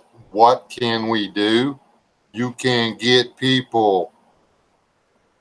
And if you want people to invite you into their group, or if you want people to hook up with you, if you want people to form a mag around you or want to invite you into the mag, be worth their time. Just because if you're in a wheelchair, and you got to have a battery-powered wheelchair to get around, but you can take a ham radio apart and put it back together, they're going to want you. They're going to put sandbags around you. They're going to shoot at people to keep you alive because they are going to need you. If you are that person that can go out and look at a dead tree and all of a sudden it blossoms and starts crapping pears, apples, and cherries all off the same branch, people are going to want you. Even if you do have to go out to the garden with a walker to talk to the plant, they're going to want you there. Just because you might possibly have a disability or you may be long in the tooth, it doesn't mean that you're useless. Whatever your strength is, develop your strength. Don't just sit there and go, well, I can't do anything. Figure out what you can do. Make yourself the best at what you can do that you are. Almost every skill out there Hmm. has a place. If You still need people to teach. You still need people to run maintenance. You still need people for admin.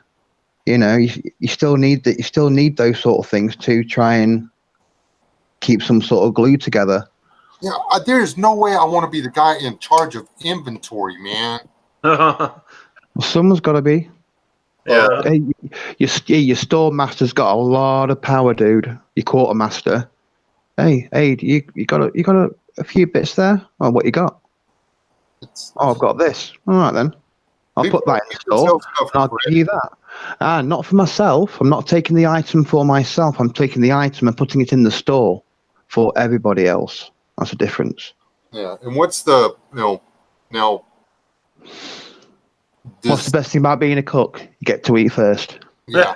Not everybody can eat last if there's leftovers too. Quartermaster or whatever, but that's the other end of it. I mean, little self-discipline. We need learn a little self-discipline. Yeah, I guess because I'm Navy, when I hear the name, when I hear quartermaster, I'm thinking of something entirely different. Right, in England, the quartermaster is the guy in charge of the stores. Okay, yeah.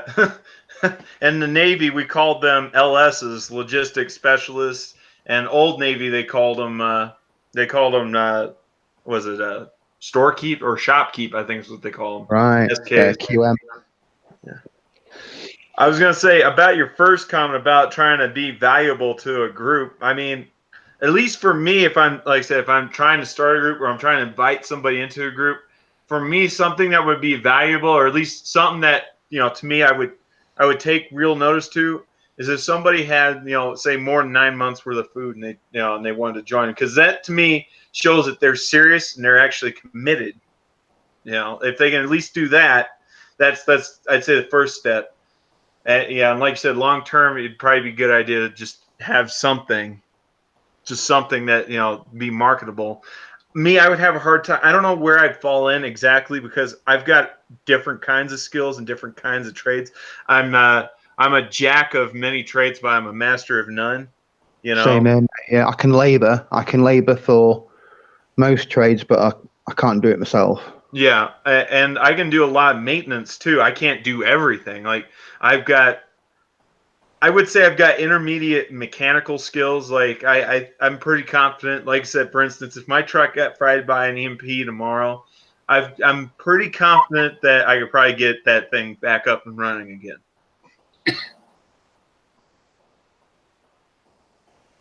Sorry. I was just reading Savage's comment there. Yeah.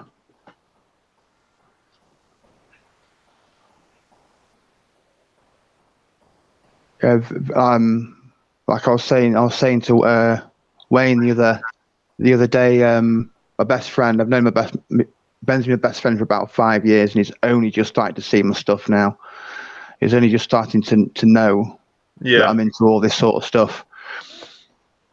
Because again, at work, everyone's got the survival bracelet, everyone's got the little key cards, everyone's got this and that and the other, and they stand there and they go, "I know survival." And when they say it, I don't know if you notice this in America, but if they've got the survival bracelet and they say, "I know survival," they seem to lift the hand up just so you can see it. And I watch them do it all the time, and I keep all my gear in my backpack, and and none of them know what's in my backpack. None of them. And I've been working for that same company for 20 years nearly, and not one of them knows what I keep in my gear. Yeah. The difference everybody thinks survival is having all the right. I've got a bushcraft knife. I've got some paracord. I know how to tie a knot. And I can use a ferrocerium rod, which is manufactured in a plant, to start a fire with some paraffin-saturated cloth. I know survival. Okay. And they puff their chests out. Oh, look at my pectorals. I know survival. Oh dear. Yeah, I know how you got those, mate. And the guy you get it off, he won't have any, will he? So there. I was gonna say, so some like I said, I'm to your comment about your one friend of 5 years is just now starting to see your stuff. Like I said, Mhm. at least two of my friends know what I do, but not neither one of them have really seen anything, maybe except for a couple of my firearms. That's it. Like they only know by word of mouth what like I said, what I have, or at least like a generalized, like I said, I never really gave any specifics. They know that I've got, more food than the average person. And like I said, they've seen at least a couple of my firearms, but they don't truly know what I have. And also, they all live in other states, so it makes it even more difficult for me to show them anything if I was going to show them anything. So, the other thing too, somebody brought up electronics. Like who was it? Yeah, Atlas walked away. I can engineer electronics. Yeah, that's a good skill to have, especially in EMP. I was gonna say the other skill that I know that I have that I can market. I'm a pretty decent carpenter. I'm a really decent hobbyist carpenter. I do a lot of carpentry just for fun, and then of course I know how to reload shotgun shells, so that's good. I know how to cook rat. Oh, and HTP, I forgot you. I typed a response, but you're driving, so yeah, I probably did say 10 people, but I didn't say 10 well-trained people. I'm talking about your average Joe that has watched a YouTube video and somebody said you need guns and ammo and that's it. And he's got guns and ammo. You got all you got a family in a Yeah. house with firearms and ammunition. They're not a trained unit. They're not a fighting force. Not saying that a family couldn't do that. I'm saying that you would be better off in a total worldwide grid down situation to have food and water. Family friendly, David.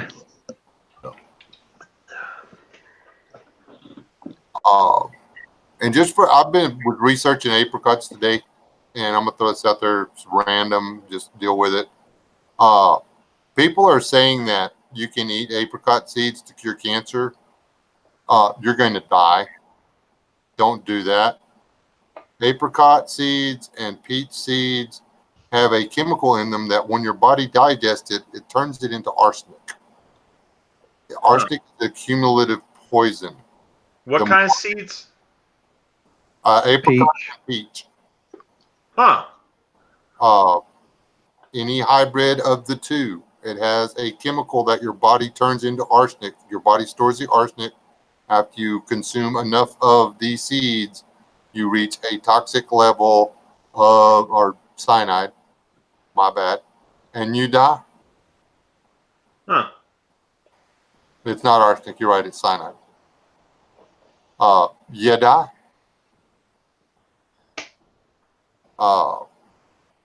And Atlas is exactly right. And Chipper is full of crap. He's one of the most talented and useful people I know, and he likes hugs. Savage survival. That's good to know about. You being able to do all the small electronics. I can do basic wiring for, like 120 outlets and 240 and stuff like that. But I can't do small scale electronics. That's like a whole different animal. I can do 12 volt. I'm quite good with 12 volt stuff. From the car battery. Yep. Yeah. Well, the good thing about 12 volt is you don't have to worry about killing yourself. But I mean, these days you can, apart from your washing machine and your heating system, you can pretty much run most off 12 volt. Yeah. You can get you freezer could. boxes run off 12 volt. Well, yeah, and that maybe, like I said, the other thing that you might not be able to run is like a water pump for a well, because those are usually like 240 volts. Yeah. I think minimum in England's is construction voltage is 110. So I've seen 110 water pumps, but you can't run off a 12 volt. Yeah. No way. Of course, you guys in England, I think everything, actually not just England, but pretty much all of Europe, everything I think is in 60 hertz cycles. We're over here in the United States and Canada. No, you guys are in 50 hertz. We're in 60 hertz cycles. Sorry about that. Mm-hmm. Yes, that's right.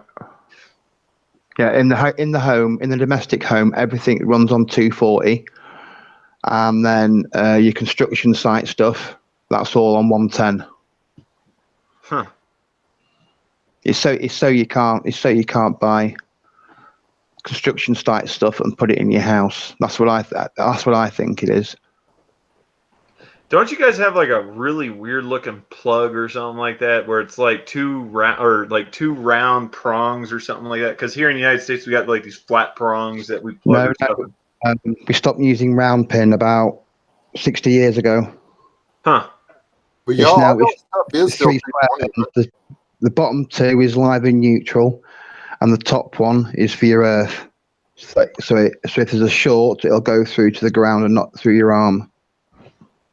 Yeah. So y'all are down to 110 now, or I thought y'all still ran 220 on everything.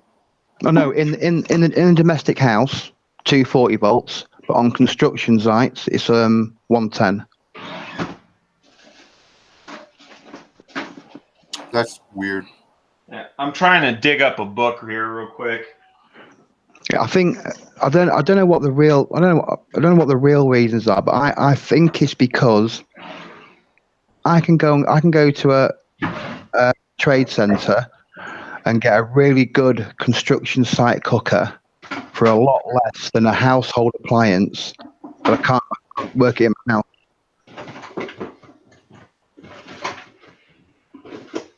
That's weird how that works, because like you said that you have PlayStation, right? So how does that run Yeah. off 240? Because over here, PlayStation would run off like 120 volts AC. I think that's because there's probably a converter inside my plug or inside my box. I've got a big, massive plug, so there'll be a converter in that. Okay, yeah, it's probably And I got can like actually- a step-down yeah. transformer or something. Yeah, there's hang on a minute.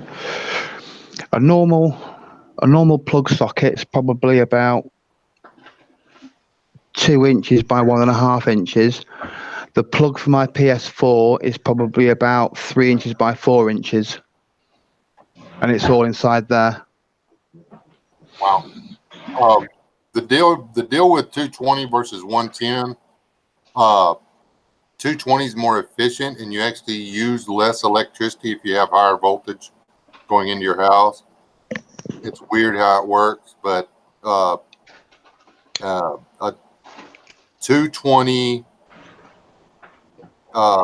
microwave doesn't use as many kilowatt hours as a 110 microwave. A 220 volt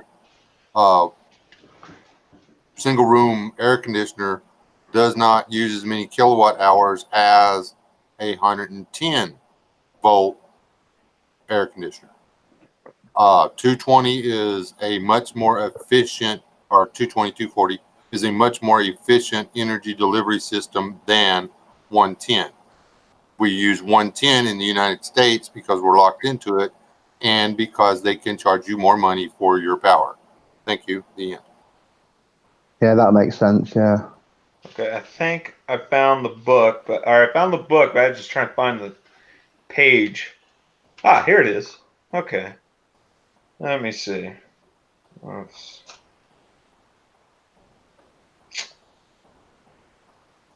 Found the book. Where is it? Try to find England. Oh, there it is. Wait, we got plug G. All right, I'm going to pull some. All right, I'm going to turn on my camera. I don't know if this will come up very well or not. But I don't know.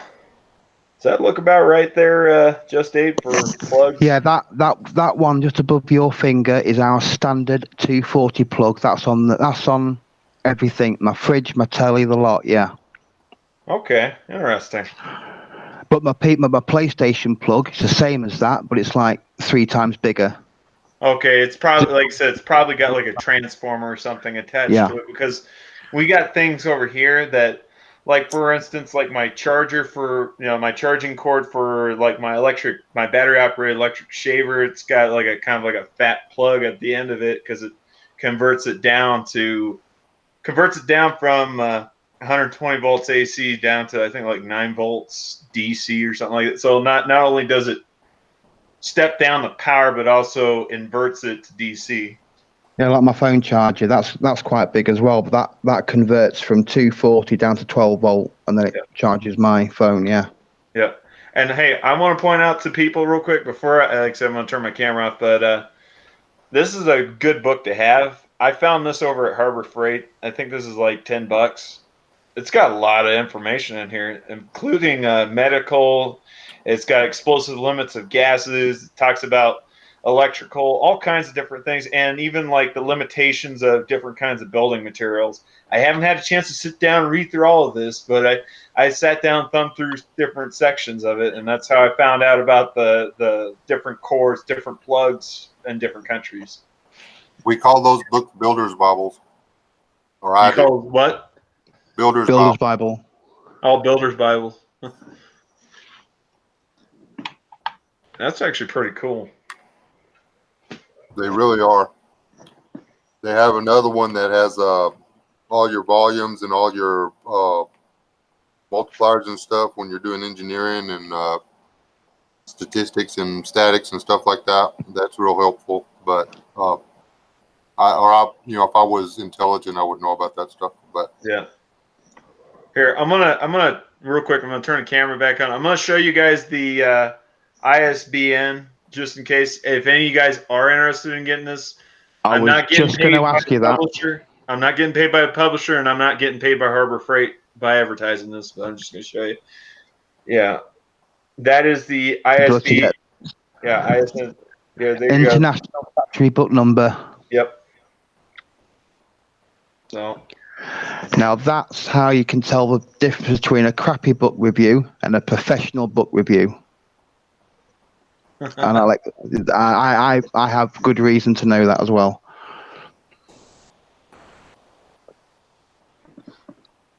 Yeah. Like I said, you might go back and pause the video or something like that after we're done with the stream and go look this book up if you guys are interested. Those little books that he just showed up there, they're always showing up at the resale shops.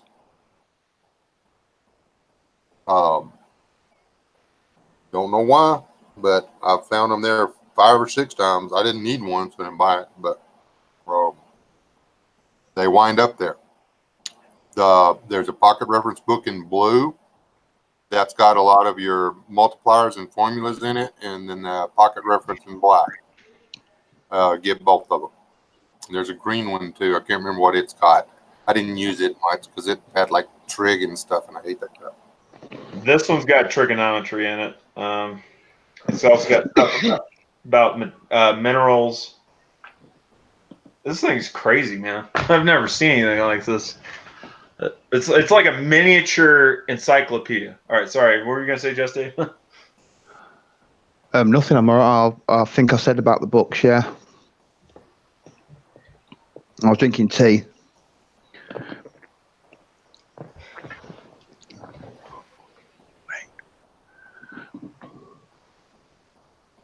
Wait, is your wife going to bed there, Wes? Yeah, she's going to bed. Oh, okay. Good night, Mrs. West. Hey, you must be lagging real far behind because we already fixed the arsenic thing. Yeah, that Mrs. Wes. Yeah. I'm watching on my phone and on my PS, and I think it's about a minute lag in between. Well, I know there's like an 8 to 10 second lag between us actually doing the talking and then our broadcast coming on real quote unquote real time. There's like an 8 to 10 second delay. I got to handle something real quick over in the side chat. Oh, okay. It's not arsenic. It's cyanide, I believe. I don't know. I'd have to open it up. All I know is that not even the pack rats, field mice, squirrels, nothing nothing out there will eat peach seeds or apricot seeds. So if the wild animals know not to eat them, I would be very cautious about it. Like, I'm not going to do it. That's crazy to know. Then again, I've never thought to myself, man, you know what? I feel like eating an apricot pit, or I feel like eating a peach pit. I mean, it's good to know. I just didn't know. I never that never crossed my mind.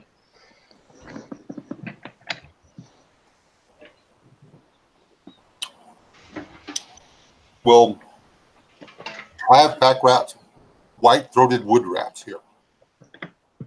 And when I'm hunting them,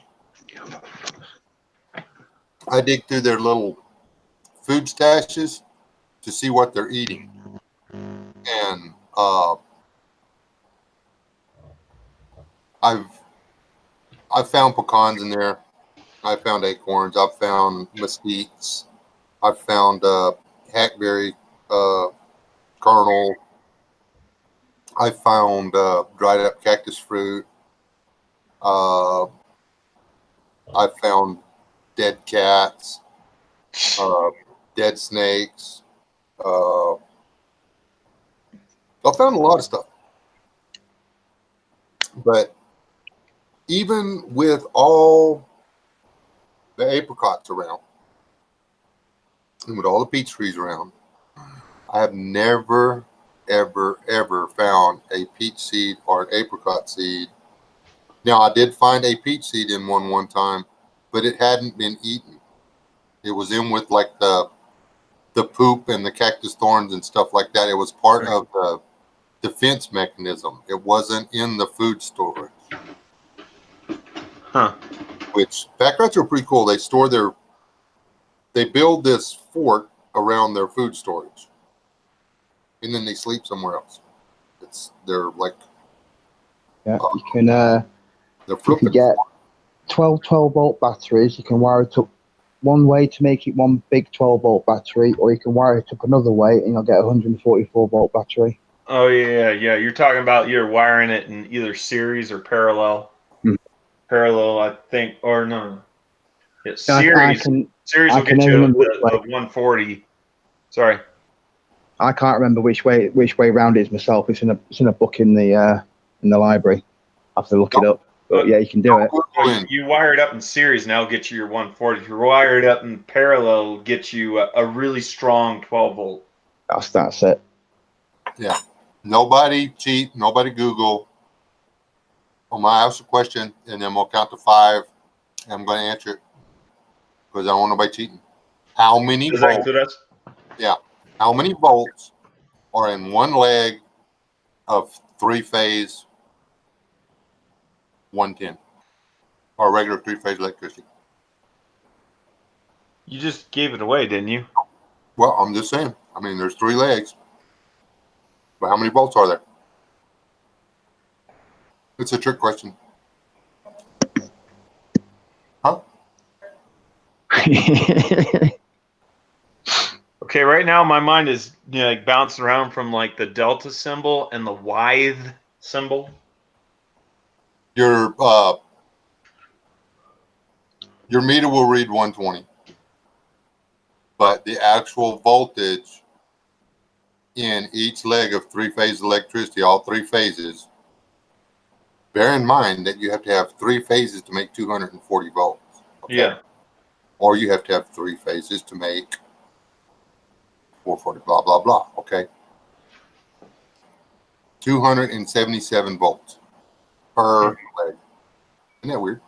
Yeah, it is. Like I've heard of like I said, I know like the 208 volts is associated with the withe symbol, and the 240 is associated with the delta symbol. I can't remember. I've been out of college for so long, I haven't actually had a chance to even put any of this stuff to any practical application. I've been doing other things like truck driving and labor. It's 277 because on regular single-phase electricity, They just read one wave. They don't read the top and the bottom wave on electricity. In three-phase, they have to when you break it down into one phase, each phase, you read both the top and the bottom. And so are we talking about, so if we're reading like sine waves on an oscilloscope, it's what, just taking like the middle section of the wave or something like that? yeah, and 110 and stuff like that, it shaves off the top because it doesn't actually do any work. 277 doesn't actually do any work, but if you wire a 110 light fixture into three-phase, it'll work for a little bit, and then it's going to burn up because it's actually designed to carry the frequency wave that's in the 277 range, not the what would be in the other. I had to go through this every month when we would work on this stuff because the electrician, who was like the super genius, he was actually an electronic engineer that retired and took a job as an electrician so he could like goof around and live in Texas. Anyway, I learned this stuff from the guy that invented the what's the thing you stick in your ear and you talk to? Bluetooth. He worked on the Bluetooth thing. He actually still possesses one of the prototype Bluetooth.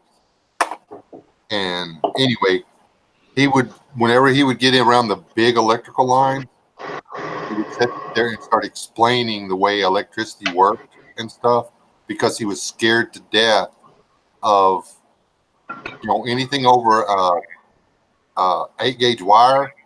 It gave him serious reason to pause. And we had wire coming in that building that was 1.5 inches across. Yeah, that's some pretty thick stuff. Was it like single strand? Because I would think they would have had like multiple conductors going through it.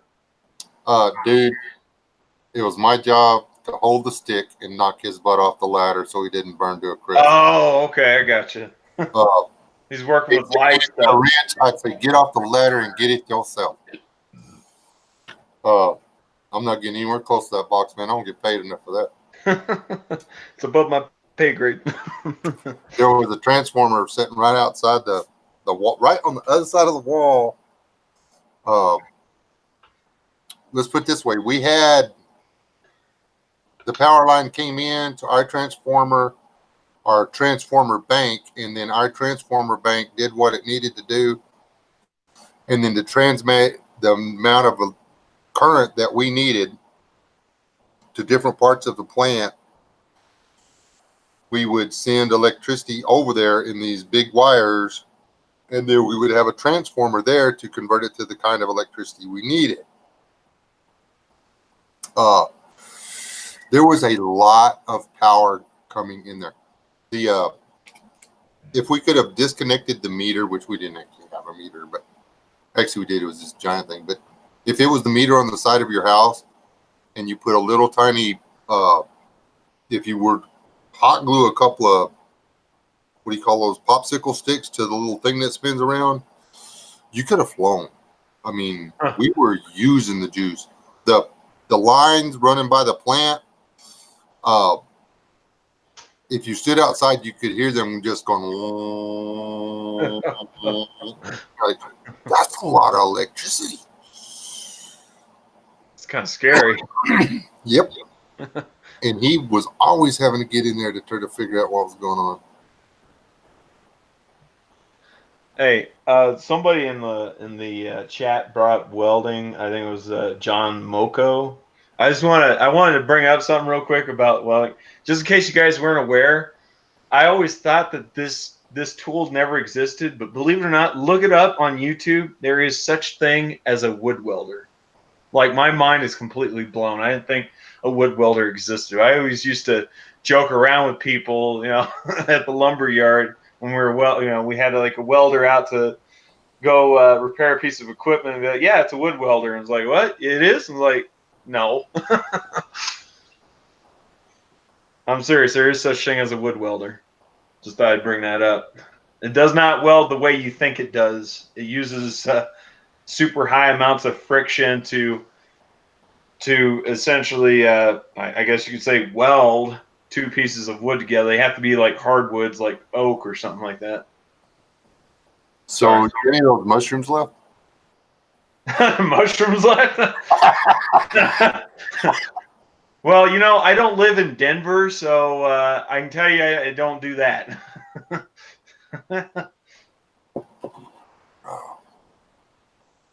Hey, David, just remember my little grandkids might be reading the chat. They sneak in here sometimes. I'm not saying anything. No, I said I was talking to somebody in the chat. My grandkid sneaks off, opens his phone, comes into my live chats, and sits there and listens to me and reads the chat. He doesn't comment. I know him. A couple of times he'll comment, let me know when he's in here, but that's only when he's not sneaking.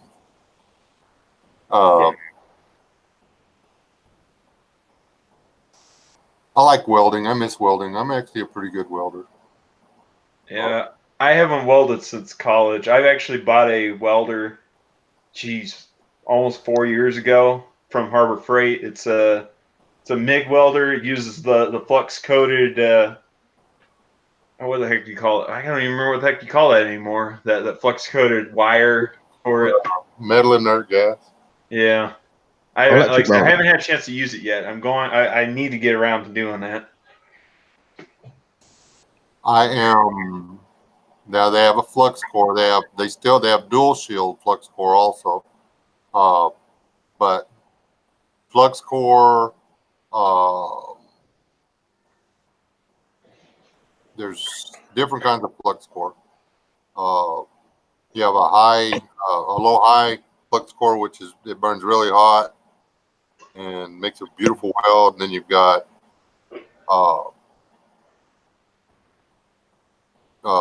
center shield flux core wire, which is like a 5P, which welds good, but it makes a mess as far as splatter goes. Then So it's like stick welding in ways. Then you've got dual shield flux core, which does better. But as far as cleanup goes and stuff, your flux core, your low high flux core, and your gas shielded solid wire are the best ones to use. This is for David. When shortwave Wi-Fi was being invented, every single different phone company was using a different system, and the guy who brought it all together, so it all worked on one system, had just read a book about Harold Bluetooth, and that's why it's called Bluetooth. And if you go on to Today I Found Out or Top Tens, it'll explain it in there. Oh yeah. I think I remember watching that video. It had other stuff in there too. Whistler, yeah. Well, the first Bluetooth looked a whole lot more like a wireless gamer headset than it did what it does today. That would have been the individual phone company that we were using at the time, because each phone company had a different thing going on. Well, this one was the wireless headset that evolved into the Bluetooth. Is one of the things this guy works. This guy, when they come out with a new cell phone, they design a new cell phone, they build it, and it won't work because they build prototypes on these fancy cell phones. Yeah. They won't work. They send him the blueprints, and he goes through the blueprints and figures out what's wrong with the phone and sends the blueprints back. And he can. I watched him do it one time over a lunch break. It took him all of 30 minutes to figure out what they'd done wrong.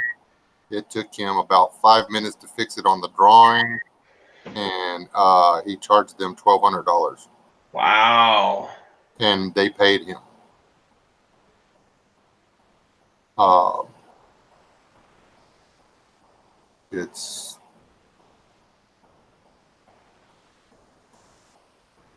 mean, the guy's super smart. he's he's back in the electronics field now. He works on stuff. I mean, he works on multi-million-dollar equipment every day now. So is he like a electronics engineer? Then I'm saying I'm taking it. That and believe it or not, he's always done more than one thing, and he's just one of those guys that Jacks of all trades. if he was more inclined to do the kind of stuff we do, I'd really like to keep him closer to. Now he can make beer too. He can make really good beer. Huh. And it's not near beer and it ain't Oklahoma beer. This stuff, you don't drink a 6-pack. That would be a bad idea. You don't drink a 6-pack and try to walk away anyways. Hey, Just Aid. Uh-huh. That same video you brought up about the Bluetooth, I think they also talked about the USB cords as well. Like they talked about how the symbol came about on the USB cord. I don't even remember because I watched this video almost a year ago. Yeah, it was a while ago when I watched it. Yeah, and then there's the on and off sign for your kettle, and there's all sorts of stuff, isn't there? Yeah. Yep. Were y'all still stuck on that book? What book? I missed something. No, we're talking about a video. What was the name of that video, Just Aid? I can't even remember anymore. It's one of the Simon Whistler's lot. It's either Top Tens Net or Today I Found Out. Oh yeah. I think that was about the day I found out. I think it might have been that one. Yeah.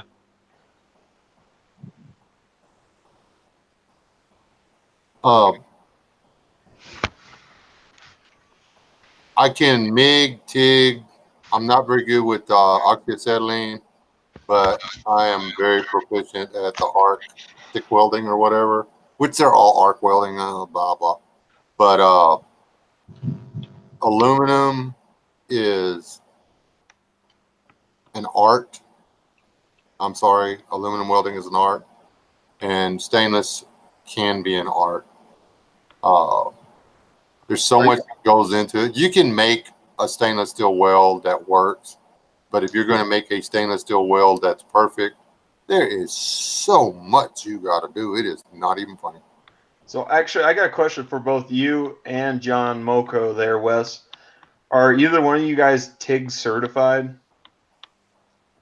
I've never been TIG certified, no. What about you, John Moko? Are you TIG certified?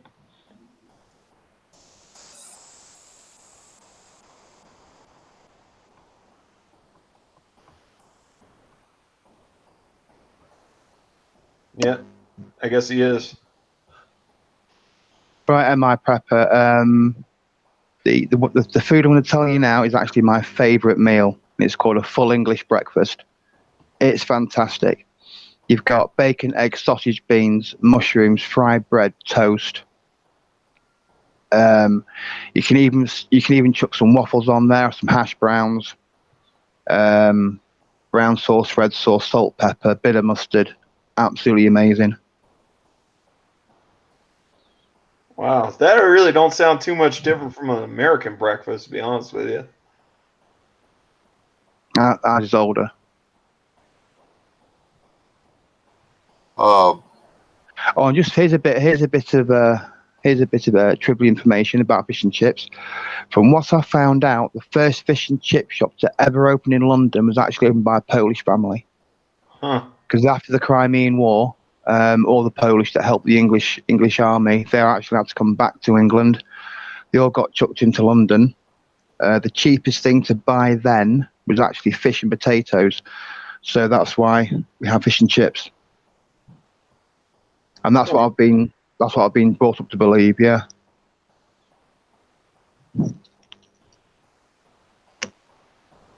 There's nothing wrong with scrambled eggs and beans on toast. Certainly not. I have been, my wife's gone now. She's probably still in the chat. She can hear all this. I have been known to heat up beans and then squish them up.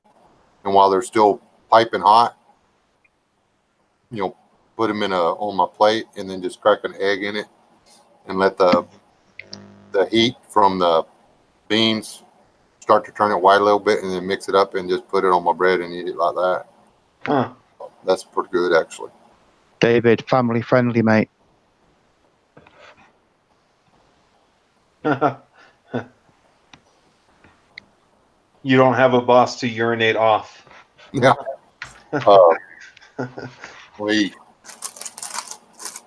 It's a little different because we're talking grown up stuff or whatever, and I don't know that anybody's in here. I like to keep it that way. Yeah. I will figure out some way to do this on Patreon though, so we can get a little bit more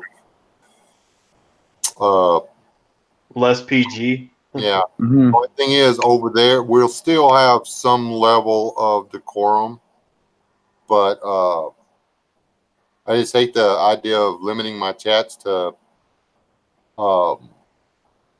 just my patrons, and the only way to do it and not have unwanted visitors is to do it where it'd be patron only.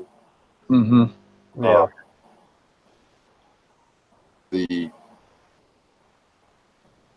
Yeah, I'd like to talk more about my job and what it could entail in a survival situation. That'll work. You do that while I go get coffee, and I'm Hey, yeah. Yeah, but I can't hear because I'm talking too much about stuff that happens at work. Okay. Is there a way you can describe it to where it's like PG? Right. Some people in my job take shortcuts in how to get stronger. Ooh, steroids. So you know what I mean? Yeah. So they take certain enhancing. So when the balloon goes up, they're going to be the most dangerous people, and some of those guys are my work colleagues who I don't hang around with. So people like myself, there's a bunch of lads in who are like me who don't do any of that sort of crap, and it's also just going to have to deal with them when they're withdrawing. And that's the one, Atlas. And a lot of us talk about that, and we get worried about that sometimes. If y'all hear crunching noises, Because when the Yeah, I hear crunching noises. when the local Roids guy's being arrested, we can see him. We can see him twitching and sweating, and we don't let them deal with situations, really. Phase 1 situations. We let them deal with the phase 2 and get it all out with them lot. Yeah, Liz, I know what you're talking about. Certain drugs there. Yeah, just obviously don't want to talk about too much on it, because I don't want to get key. Hey, stick to no, kids. Do not do drugs. Good God, no. That's people always talk about. Oh, they need to make everything legal and stuff or whatever. I like it when I'm working. They come up to me. Oh, do you know I can get a bit of dust from? I go, oh, come with me. I go, oi, copper. He just asked me for some dust. I must get arrested. So I'm back of the van. Excellent. I've done that a dozen times. Great stuff. Just Dave, I don't know if I've already told you this, but I'm gonna tell you again. You need to come live in the United States, man. I'm telling you. If you had to run in with the same people that you run in over there, at least here you'd have a certain tool that you could level the playing field with. Right, I'm not actually. I don't think I'd have. I think I'd have to wait 7 years to do that. Because I moved to America and I got to wait 7 years before I could take naturalization, and then I think after naturalization, Second Amendment applies to me. I don't think it applies to me beforehand. even Just- if I've got a residency permit. I don't think it applies to me. Just say, I have this figured out. Do not come here directly. Go to Mexico. Yes, I've actually I've actually right, dude. I've actually thought about this seriously, yeah, because I've been checking out. Haven't just gone on to like your normal tourist places and gone how much is a ticket to here and there. I've had a right good doobie at it, and I've noticed if I want to fly to Miami, right, which is a lot nearer than Dallas, it's going to cost me about £600 to £700 return. If I fly to Dallas, it's £430 return for a 10-day return ticket. I can go to Mexico for about 300 quid, and that's even further. So if I went to Mexico for 300 quid, I don't need a visa for that. Then I can just come over the border that way. But the problem is, I don't really want to be shot by the. You've got vigilante groups out there, though, haven't you? The cartels. Oh, yeah. No, the American people. Yeah. Yeah, well, I don't really want to get shot by them. I'm not going to say they're going to shoot because I'm me. They're going to shoot me because I think I'm a Mexican. I don't know about that. I'd shoot you if I saw you sneaking across the border. Yeah. See, here's one that cost me mind. Just If wear I camped right on the Mexican-US border, and you guys camped just on the other side of the US border, and that should be okay, shouldn't it? Sorry, Zach. I didn't mean to make you do that.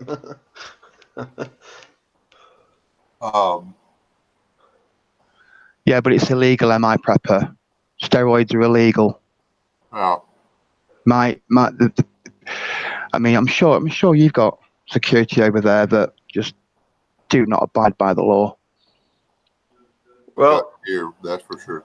Justine, if you happen to come over here and the crap hits the fan before you get the chance to return back to England, or that before you fully naturalize as a U.S. citizen, I'll let you borrow some of my equalizing tools.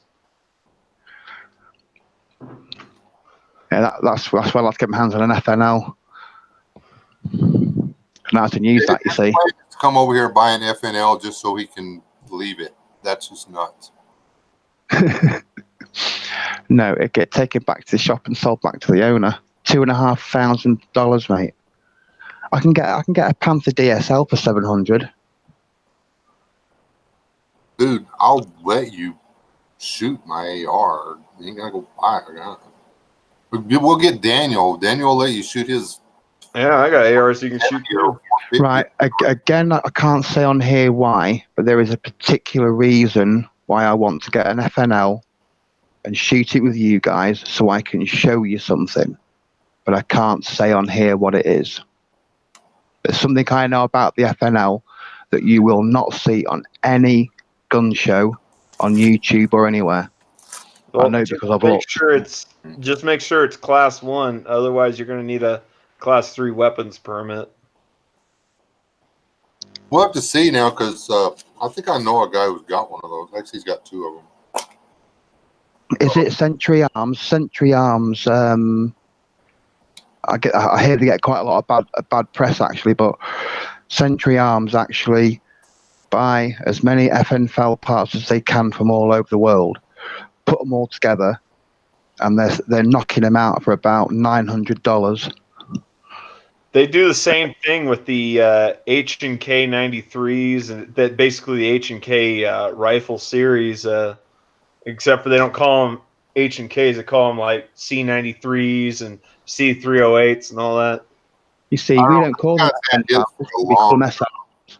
And it's when I try to talk to you guys after pause, think about saying FNFL and then carry on, because in England we call them SLRs, which is self-loading rifle, because it was the first semi-automatic rifle the British Army had. See. You had M1 Garands and carbines long before we had SLRs. Yeah, we also had the M14 too. Yeah, but when you got issued the M14, that was the same time we got issued the SLR. I But know the before that- M16 came out shortly after the FNAL because it was supposed to compete with the FNAL. I don't know if I'm pronouncing it right. What was it now? Some general, some loser general. None of you guys like him. I've heard you guys slagging him off all the time. Because he didn't have a very distinguished career in the army. When you guys were going to adopt 762, he was hell bent on making sure that it was his idea and his rifle that got put into the American Army's hands. Can't remember his name though. He said that you could remachine all the M1 Garands to take the 762 NATO and save the army a lot of money. But it didn't actually work out like that, did it? Because you had to scrap the M1 carbine and then actually make the M14s from scratch. I'm not too sure on that. I couldn't tell you. I know like the M14s. I think they were originally chambered in. What were they chambered in? I think they were chambered in 30-06. I can't remember. I don't know. Somebody help me out in the chat. 5 times 5.1 NATO because that was the. No, 308 is the equivalence of a 7.62 by 5.1 NATO, and actually a 7.62 by 5.1 NATO is actually not as powerful. There isn't as big of a bang or as big of an oomph from a 7.62 by 5.1 NATO versus a 308.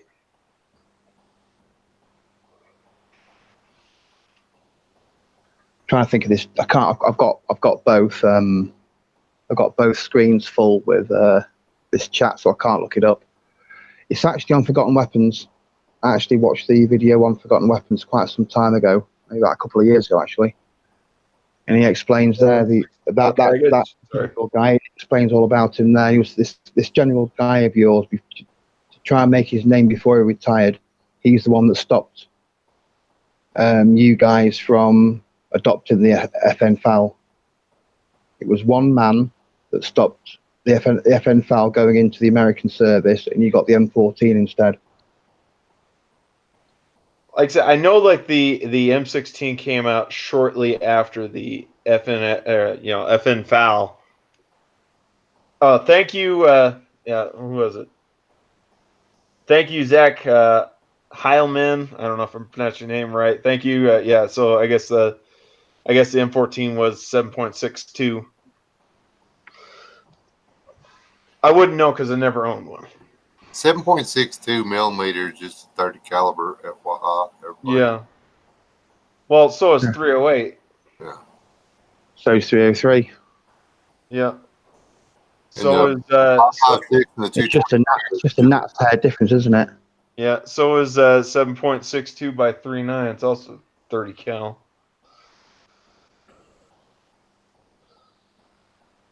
Yeah, the AK is only my second favorite weapon.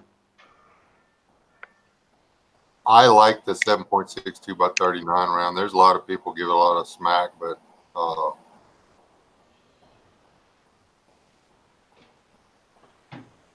it's an effective round. I'm gonna be honest with you, Wes. I don't really have any problems with people. If you want an AK, get an AK. I just think personally, I think based on what little information I know, I think the AR/M4 M4 M16 platforms probably a little bit more superior because anybody can build an AR, and whereas an AK you can't just sit there and just grab different parts, different brands, different makes of AK parts and slap together an AK that works. But you can do that with an AR-15. And you can do that with an AR-15 for usually less than $400. Sometimes even less. Sometimes less than $500. Yeah, the accessories. I've got to admit, the accessories are absolutely endless, aren't they? For the AR platform. The other thing too with the AR versus the AK, those like I said, the other advantage I can also bring up with the AR versus the AK is that the AR uses NATO ammo. It uses, it's a common caliber, and on top of that, the parts are for the most part are interchangeable between that and the M16, which are service rifles that are still used by other armies, including the United States around the world. Whereas the AK-47, not even China is using the AK-47 anymore. They're using their copy of the AK-74, which is a 554 or something like that, or was it? Oh, No, the AK-74, yeah, 545 or something like that. yeah, AK-74. The reason why I know that because my airsoft rifle's that.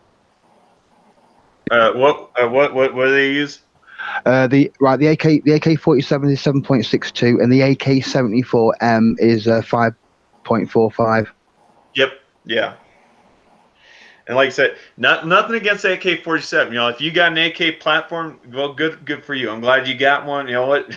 It's better than what most people can say. And like I said, I'm not dissing AKs because yes, AK has been proved to be a tried and true reliable weapon, but I don't know of a weapon where you can just mill out the receiver yourself at home, put it together, with different parts kits, and have a functioning gun. I don't know of any other gun you can do that with. Like AR-15 is like the only one that I know of.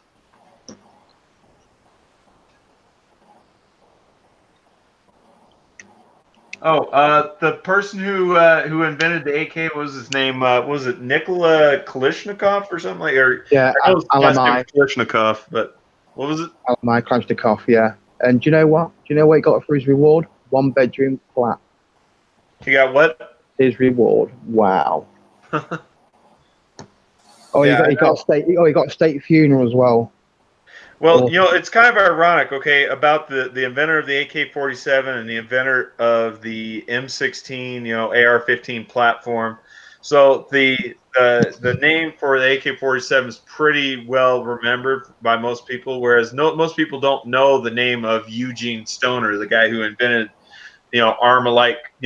He founded the Armalite company. He invented the AR-10, the AR-15, and basically they later on became, they were later developed into the M4, M16 platforms that are used by the United States militaries.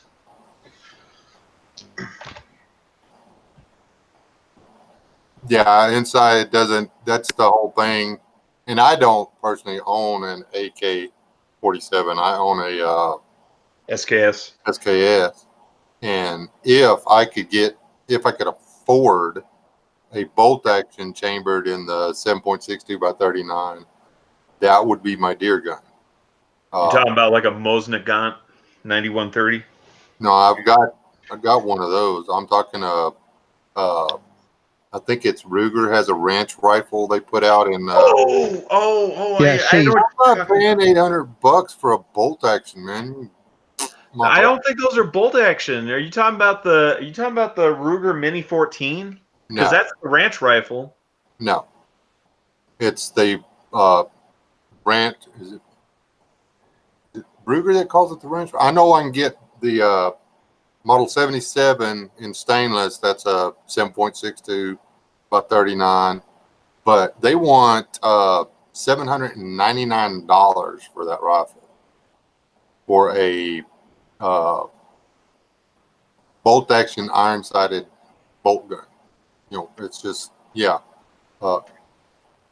granted, it's a pretty gun or whatever, but I'm just not that guy. I mean, I'd go down and buy me a $600 AR first. Hey, I've got me a couple of them. It's the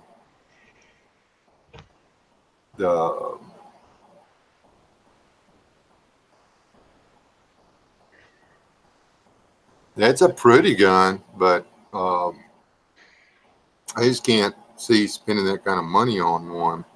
Not for I don't understand why. And the thing is, right now, it's not that the gun costs that much to make. They're trying to recover their development costs or whatever. We're just a load of. All you got to do is change your tooling or whatever. It's the same bore. You can use any 30 caliber barrel, and you just change your receiver. There's no development costs. Give me a break. It should be around $500. It should be a $500 bolt gun. I mean, I'm not giving you extra $300 just because it says Ruger on the stock. Not, sorry.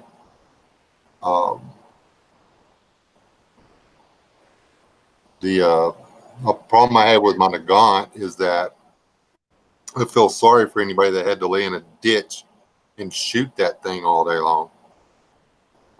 It kicks like a flipping mule, and seriously, it kicks that hard. It is the hardest.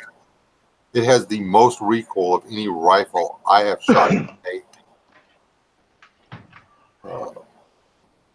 Wes, I've shot a single shot 12 gauge goose gun. And those things will knock you on your butt. And 3-inch high brass Magnum in there, it'll kick the crap out of you. The Gaunt is murder. Wes, What? might I suggest that you go over to Walmart into their sporting goods section where they sell like the gun accessories, like the sling accessories. Go buy yourself what they call a limb saver. That's what I bought for my 12 gauge shotgun. I need to get one for the other 12 gauge shotgun. I'm telling you, it really does work. It does reduce the recoil by about 70%, which is enough to keep your shoulder from dying. The rubber butt plate? Yeah. Yes, One on there. it's actually the way they mold it too. It's kind of like a honeycomb on the inside, so it really, like I say, it really compresses when the recoil of the gun comes back, so that way you're not feeling that in your shoulder. Yep, got one. Put it on your Mosin Nagant. I bought it, spent 3 or 4 days getting all the Moslin, whatever off of it. Took it out and put 10 rounds through it. Said, oh, Lord. Went to Walmart, got a thing put on it. And I don't know, went down to the range and put, I put 80 or 100 rounds through it that day. It was way more fun with the shock absorber on it. Yeah. Well, that's the way I am with the shotguns. Even I hate to say it, like I said, I sound like a wuss saying this, but even the low brass birdshot kind of kills my arm if I shoot enough of it. Kills my arm, kills my shoulder. That's why I put the butt plate on it. Because you're not shooting it enough, that's why. I don't think it would matter how much I shot or how much I didn't shoot. I think it would just plain kill it anyway. And I'm not rich by any means, so that's why I don't go out to the range all the time. I'm lucky if I get to go out to the range like once a month. Oh, man. I would kill every time I've got the time to go shooting, the wind's blowing, and it's a waste of time to go to the range when the wind's blowing 35 miles an hour. So, yeah, there's that. I guess for me, it's not the wind. It's like I'm working, like lately too.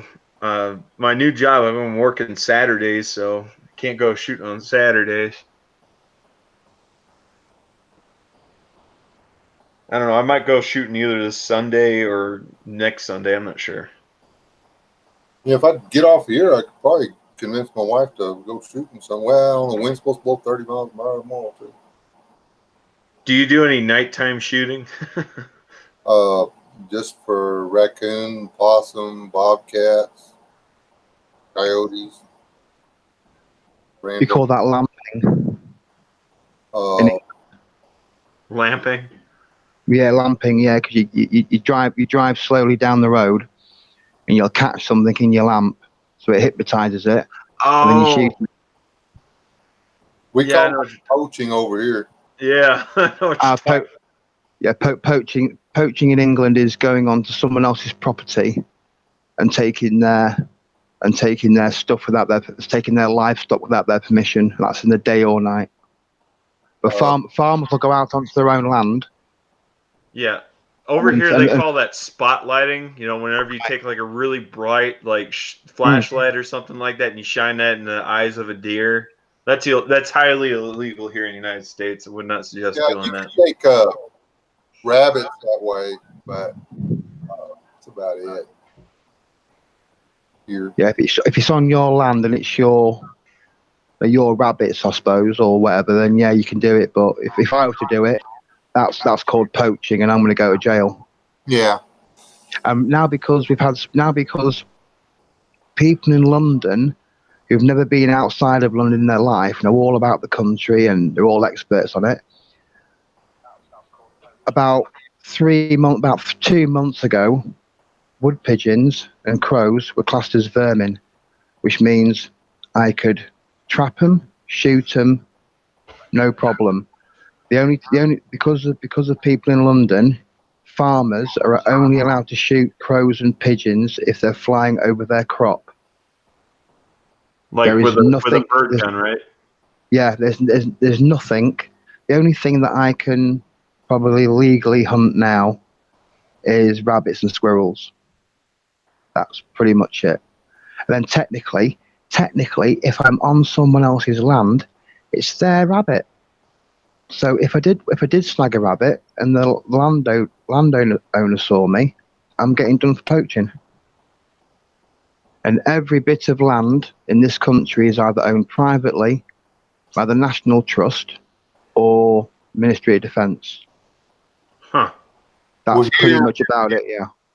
Take livestock off of somebody else's property, or not livestock, game from somebody else's property. It's poaching. If you use illegal means to take wild game,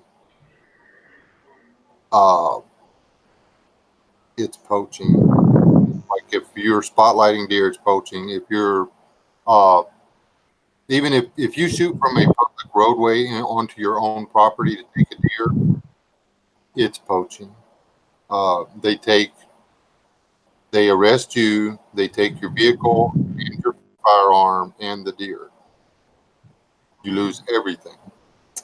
You If can't even go out with a crossbow pistol now because crossbow pistols are powerful enough to put a bolt through a sheep's head. Yeah. Which means you know what sheep are like. If you go into the field, they're going to run away. But if you're just stood on the other side of the wall, they're going to chew the grass, look at you. You shoot them through the head with a crossbow bolt, jump over the wall, you've nicked someone's sheep. So because of that, all bows and crossbows, you just can't go wandering around the place with them now. We have a law in England. If I'm an archer, right, I have the legal right to practice on a Sunday on public property, i.e. parks. But because of health and safety, the councils wrap you up in that much health and safety and that many rules, it's actually not worth doing it. Huh. But the law does say if I have a bow, I can go and practice archery on a Sunday. But then it's all the crap afterwards that they slap on top of it to make it not worth it. But if you have your own property, you could do that, right? Yeah, I've had my own property, yeah, but the back of my property is about 20 foot by 20 foot. Okay, well, I mean, I guess you aren't practicing anything that's long distance, but I mean, I guess you could just work on seeing how many times you can get a bullseye, I guess. hmm I got a question since, brought up the crossbows. Over there in England, do they require like a special permit and special background check to get a bow or crossbow pistol or slingshot? Right, that shop I showed you the other day, the one I had to take down. I'll explain that in a minute. Oh, crapping hell. Right, that shop, from as far as I'm aware, from what they told me, they had to do some converting for me, yeah. It's about £30. I can go into the shop and buy a crossbow or a bow that's about got a £30 pull on it without any form of license. After Huh. that, I will need a firearm certificate. Huh. So if I bought a £30 bow and I got good with it, then I entered some competitions and I won them. Then I started to go do it in Europe or America. I would then obviously need a much more powerful bow. I will have to go through all the same crap that I would have to get a rifle. What if you built your own? No. Oh, they're illegal? Oh my gosh. Yeah. I mean, I'm from Nottingham. I'm from Nottinghamshire, mate. I can go to Nottingham. I can go and see a dozen carpenters, and I would say, here's the money. I would like the best quality English longbow you can get me, that you can make me. The first thing they're going to want to see is my firearm certificate. Okay, so you couldn't build. Man, that's crazy. Oh my gosh, dude. I feel so. I don't mean to laugh, but man, I feel bad for you. Oh my gosh. You see, I sometimes laugh because a lot of people complain about certain gun laws you have in your states. Like sometimes you have to buy bits of paper and you have to do this and that. But at least you're allowed them, guys. You know, at least you're allowed them. Because let me. I've been trying to say this for ages, right? In America, you've got all this scum and criminals and that, and they've all got guns. But also in America, people like you have guns as well. Decent, hard-working, God-fearing Americans. In England, all the scum, drug dealers and filth have guns. All the decent, God-fearing British people aren't allowed to have them. So if I sent this to you, you would have to get a firearm certificate. Yes. I would have, if that's got a more than a £30 draw, I'm probably going to have the cops around again. Yeah. See, I built one. I built a recurve bow, but I don't know what the pound. Yeah, I don't know what the draw is. I don't have a way of measuring it. Yeah, I think you need one of the tension weights. I think I'm not sure. I've seen it done. I can't remember what that's actually called though. That's got like a 40-something pound draw weight on it. So that's crazy. Yeah, that's right. When if I've got like say a bunch of keys, like 20 keys, and I can't explain why I've got those 20 keys, I could be in some trouble unless I've got a key holder's license, which I don't have. So that is so stupid. Oh my gosh, man. I'm sorry. It's just like, oh my gosh, I couldn't imagine living there. I don't want to live there. But I'll tell you what easy to get is a norm. I've said this before to other people, but I don't think you've heard it. Right, you've got two types of gun license. You've got your firearm certificate and you've got your shotgun license. Firearm certificate, that's for rifled weaponry, whether it's 2.2 or whatever. The hoops you have to go through is just unbelievable. And every time I want to buy a new gun, I've got to go through the whole crap again.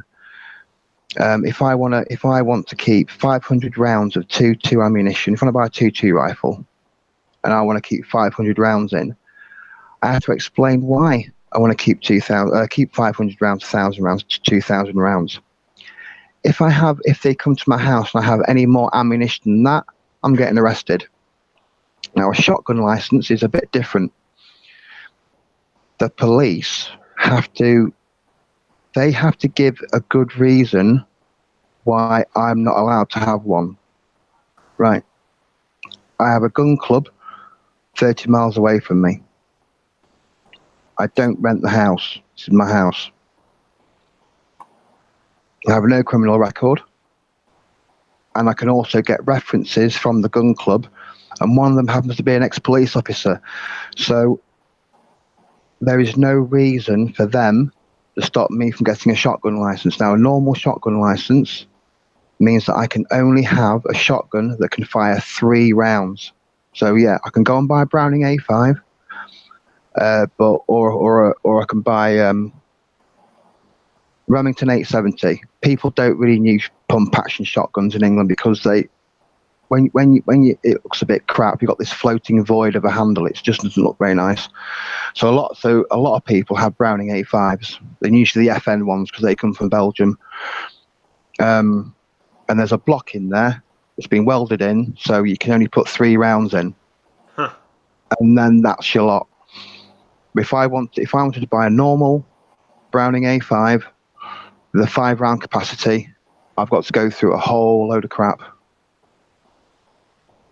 Well, You even would just take the shotgun. What I'll have to do is, right, see, if I go down to the cop shop and say I need forms for this and forms for that, they're going to be like asking me questions. What I'll do is I'll get shotgun license regulations. I'll try and get them as easy as I can, and then I'll get the firearms certificate rules, and I'll actually go through them with you at some point. You'll be quite shocked at what you can and can't have. Yeah, if I was a farmer and I had bulls, then that would be good enough, or I owned an abattoir, that would be good enough reason for me to have a 7.62 rifle. It would be like a Parker Hale, which is like a 5-round capacity magazine. They're not going to let me have something that's semi-automatic, because to put an escaped bull out the pen, I don't need a semi-automatic. I need a bolt action rifle. So they're going to let me have a bolt action rifle. If I was doing certain sports, like your ski and shoot, that sort of thing, which is 2.2, then I'll be able to get that sort of license, but only because I'm entering competitions. But then the police can't stop me because I'm representing my county. It's an absolute minefield. I'll have to have it in front of me and actually show you, because I don't know much about a firearms certificate, because I've never actually looked into it. All I know really is about shotgun license. I'm gonna tell you right now. I mean, even if you got that 3-shot shotgun, it's better than not having anything at all. But I can. Right, hang on. Right, like I said, if I wanted to go and buy another rifled weapon, I would have to fill out all the forms again. That's not the case with shotgun license. I can go to that shop in my video, and I could just buy a shotgun, buy a shotgun, buy a shotgun. So I could have 10 Browning A5s, half a dozen Webley and Scotts, and I've got plenty to go. And I'm also okay for ammunition as well. I can have as much ammunition as I want, and I don't have to report every shotgun I buy to the police. Huh. The only thing that's really stopping me from having a shotgun license is the fact of the area which I live in. And so the police would then say, well, because of the area you live in, we want you to keep your shotguns at the gun club, because that's the only place I'm going to be using them. So I would have to buy. Oh yeah, because you're in city limits or something like that. In a town, so I would have to keep shotgun at the gun club, and then I have to keep shotguns at my house as well. That's crazy. That's crazy. Mm. Oh, and about the block that you're talking about, the magazine tubes over here. The only time that they require a plug inside shotguns is like when you're like shooting like duck or something like that. If you got pump shotgun, I think they got it so that way. Their law is that you're only supposed to be able to put like 2 shells in the magazine and 1 in the chamber. And if you're shooting deer, I think you're only allowed to have like 5 shots. Yeah, well, that's the same for the clay pigeon. So you only need 3 rounds, or if you're grouse, the thing here is grouse hunting, and that's a rich man's sport. The cheapest I found to go shooting grouse for a weekend, and I don't think it's a weekend, I think it's only a half ticket, and that's £800. Wow. And now you think that's awful. Here's the kicker. You know, the grouse that I shoot, I don't get to keep it. What? It goes in their freezer. That's stupid. Paying them to shoot their food. Yeah. I know. And one British pound is the equivalent of about $1.27 in U.S. currency. Yeah, about that. It cost me $40, I think, a year for a hunting license. Oh my. I can go out and I can 20 dove a day, and I get to put them in my freezer. I can go out and shoot. I forget what the deal is on quail. I got to get a duck stamp, and turkey. I think I can take like 3 of them a year. It doesn't cost me nothing. They go in my freezer. Deer, I can shoot. My county, I'm allowed 2 bucks and 2 doe, I think. I'd have to check that. I didn't read the thing for this year yet because it's not deer season yet. It changes from year to year, but it's just nuts that the Crown owns all the animals or whatever, or whoever owns all the animals.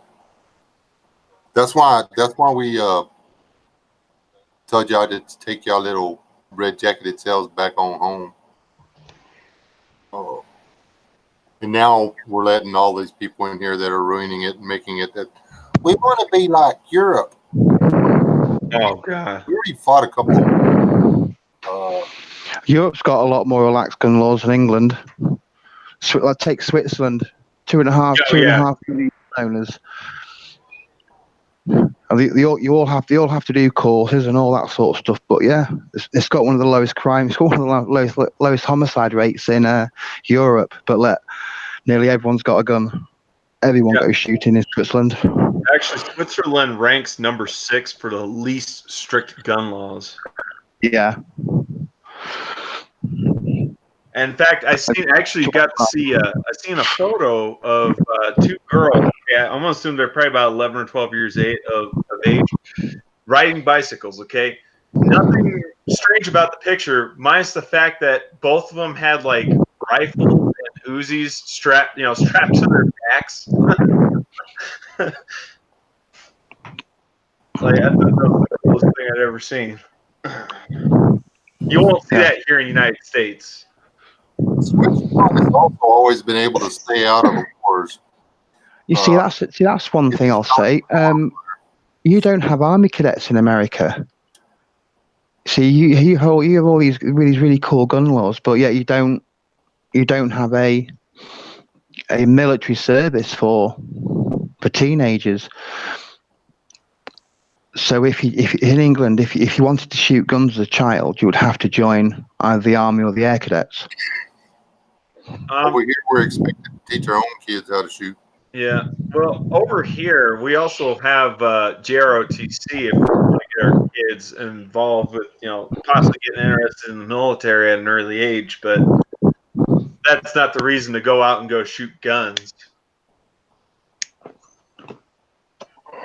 Yeah, that's.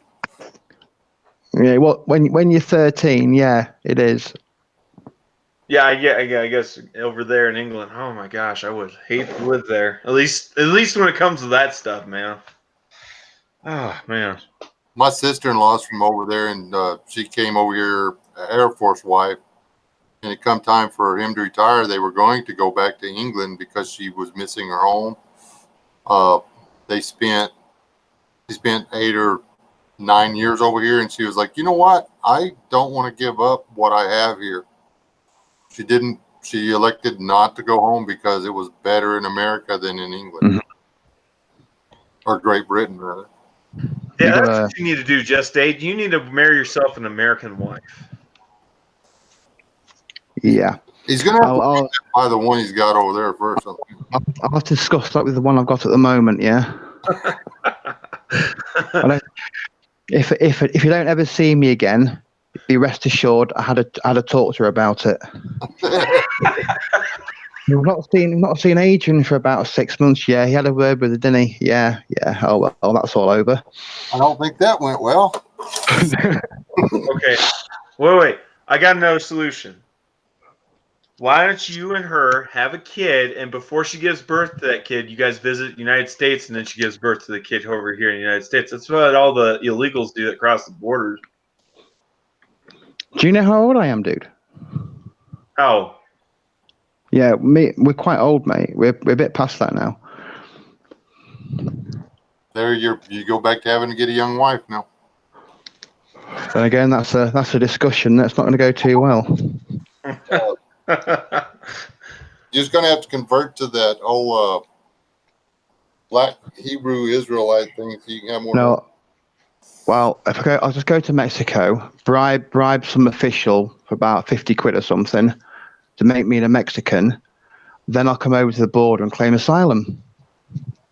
Well, why can't you just come straight over to the United States and just claim asylum? Because English people can't claim asylum in America. What?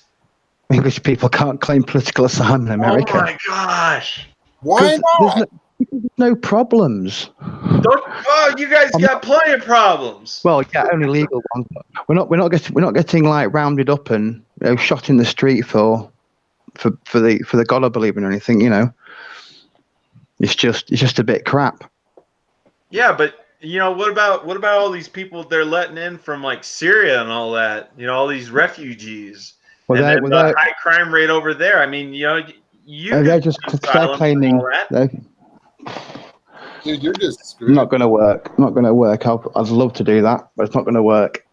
I think the best thing for me to do is just come over to Mexico, get a push bike, and just pedal over the border and get to someone's house before the cops get to me, I think. Just get in touch with those guys that are building that wall over there, and okay. When y'all see the guy wearing the the British flag T-shirt, waving a no step on snake flag, don't shoot him. Just let me get in the back of the work truck. I'm with you guys. Well, I actually thought of just like a billboard with your channel sticker on the front of it saying, "I know this guy, don't shoot me." And I go, Mrs. Wesnow's in, best not shoot him, she'll kick off with us. And you don't want that, do you? So that'll be fine. Yeah, I don't think. All right, how we earlier were talking about how we have vigilante groups out there shooting people that illegally cross. I don't think they can legally do that unless they're being fired upon first. The other thing too, there's other rules of engagement. They can't be shooting across the border, otherwise they're quote unquote starting they're declaring war on Mexico. So I was reading the side chat says vigilante groups. I'm gonna clarify that. There are no vigilante groups. There are no armed militias on the border shooting people illegally entering the country. They are that's cool. detaining them. They're not shooting them. I mean, there might be individuals like on ranching properties that might do that and bury the bodies somewhere in an unmarked grave. But as far as I'm aware, there's nobody out there shooting. Like I know, like Vice News. Let me reiterate: there are no United States citizens shooting people illegally entering the country and burying them on their property. It is a fact that this is not occurring. Right. So just remember, I live in England, and we get told all sorts of stuff. Yeah, that's not happening.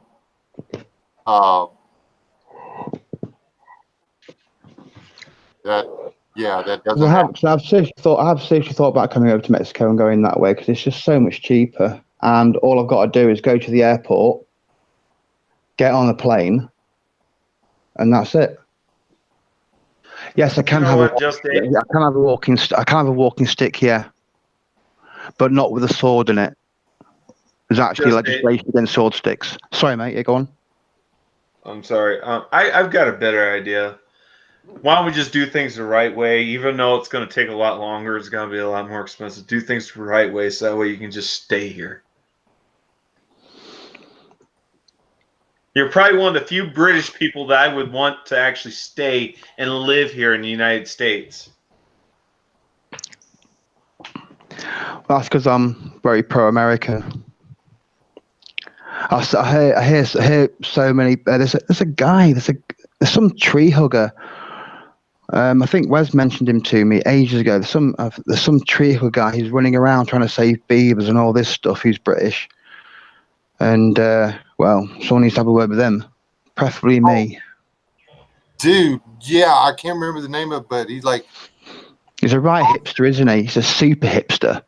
It's yeah, like, oh crap.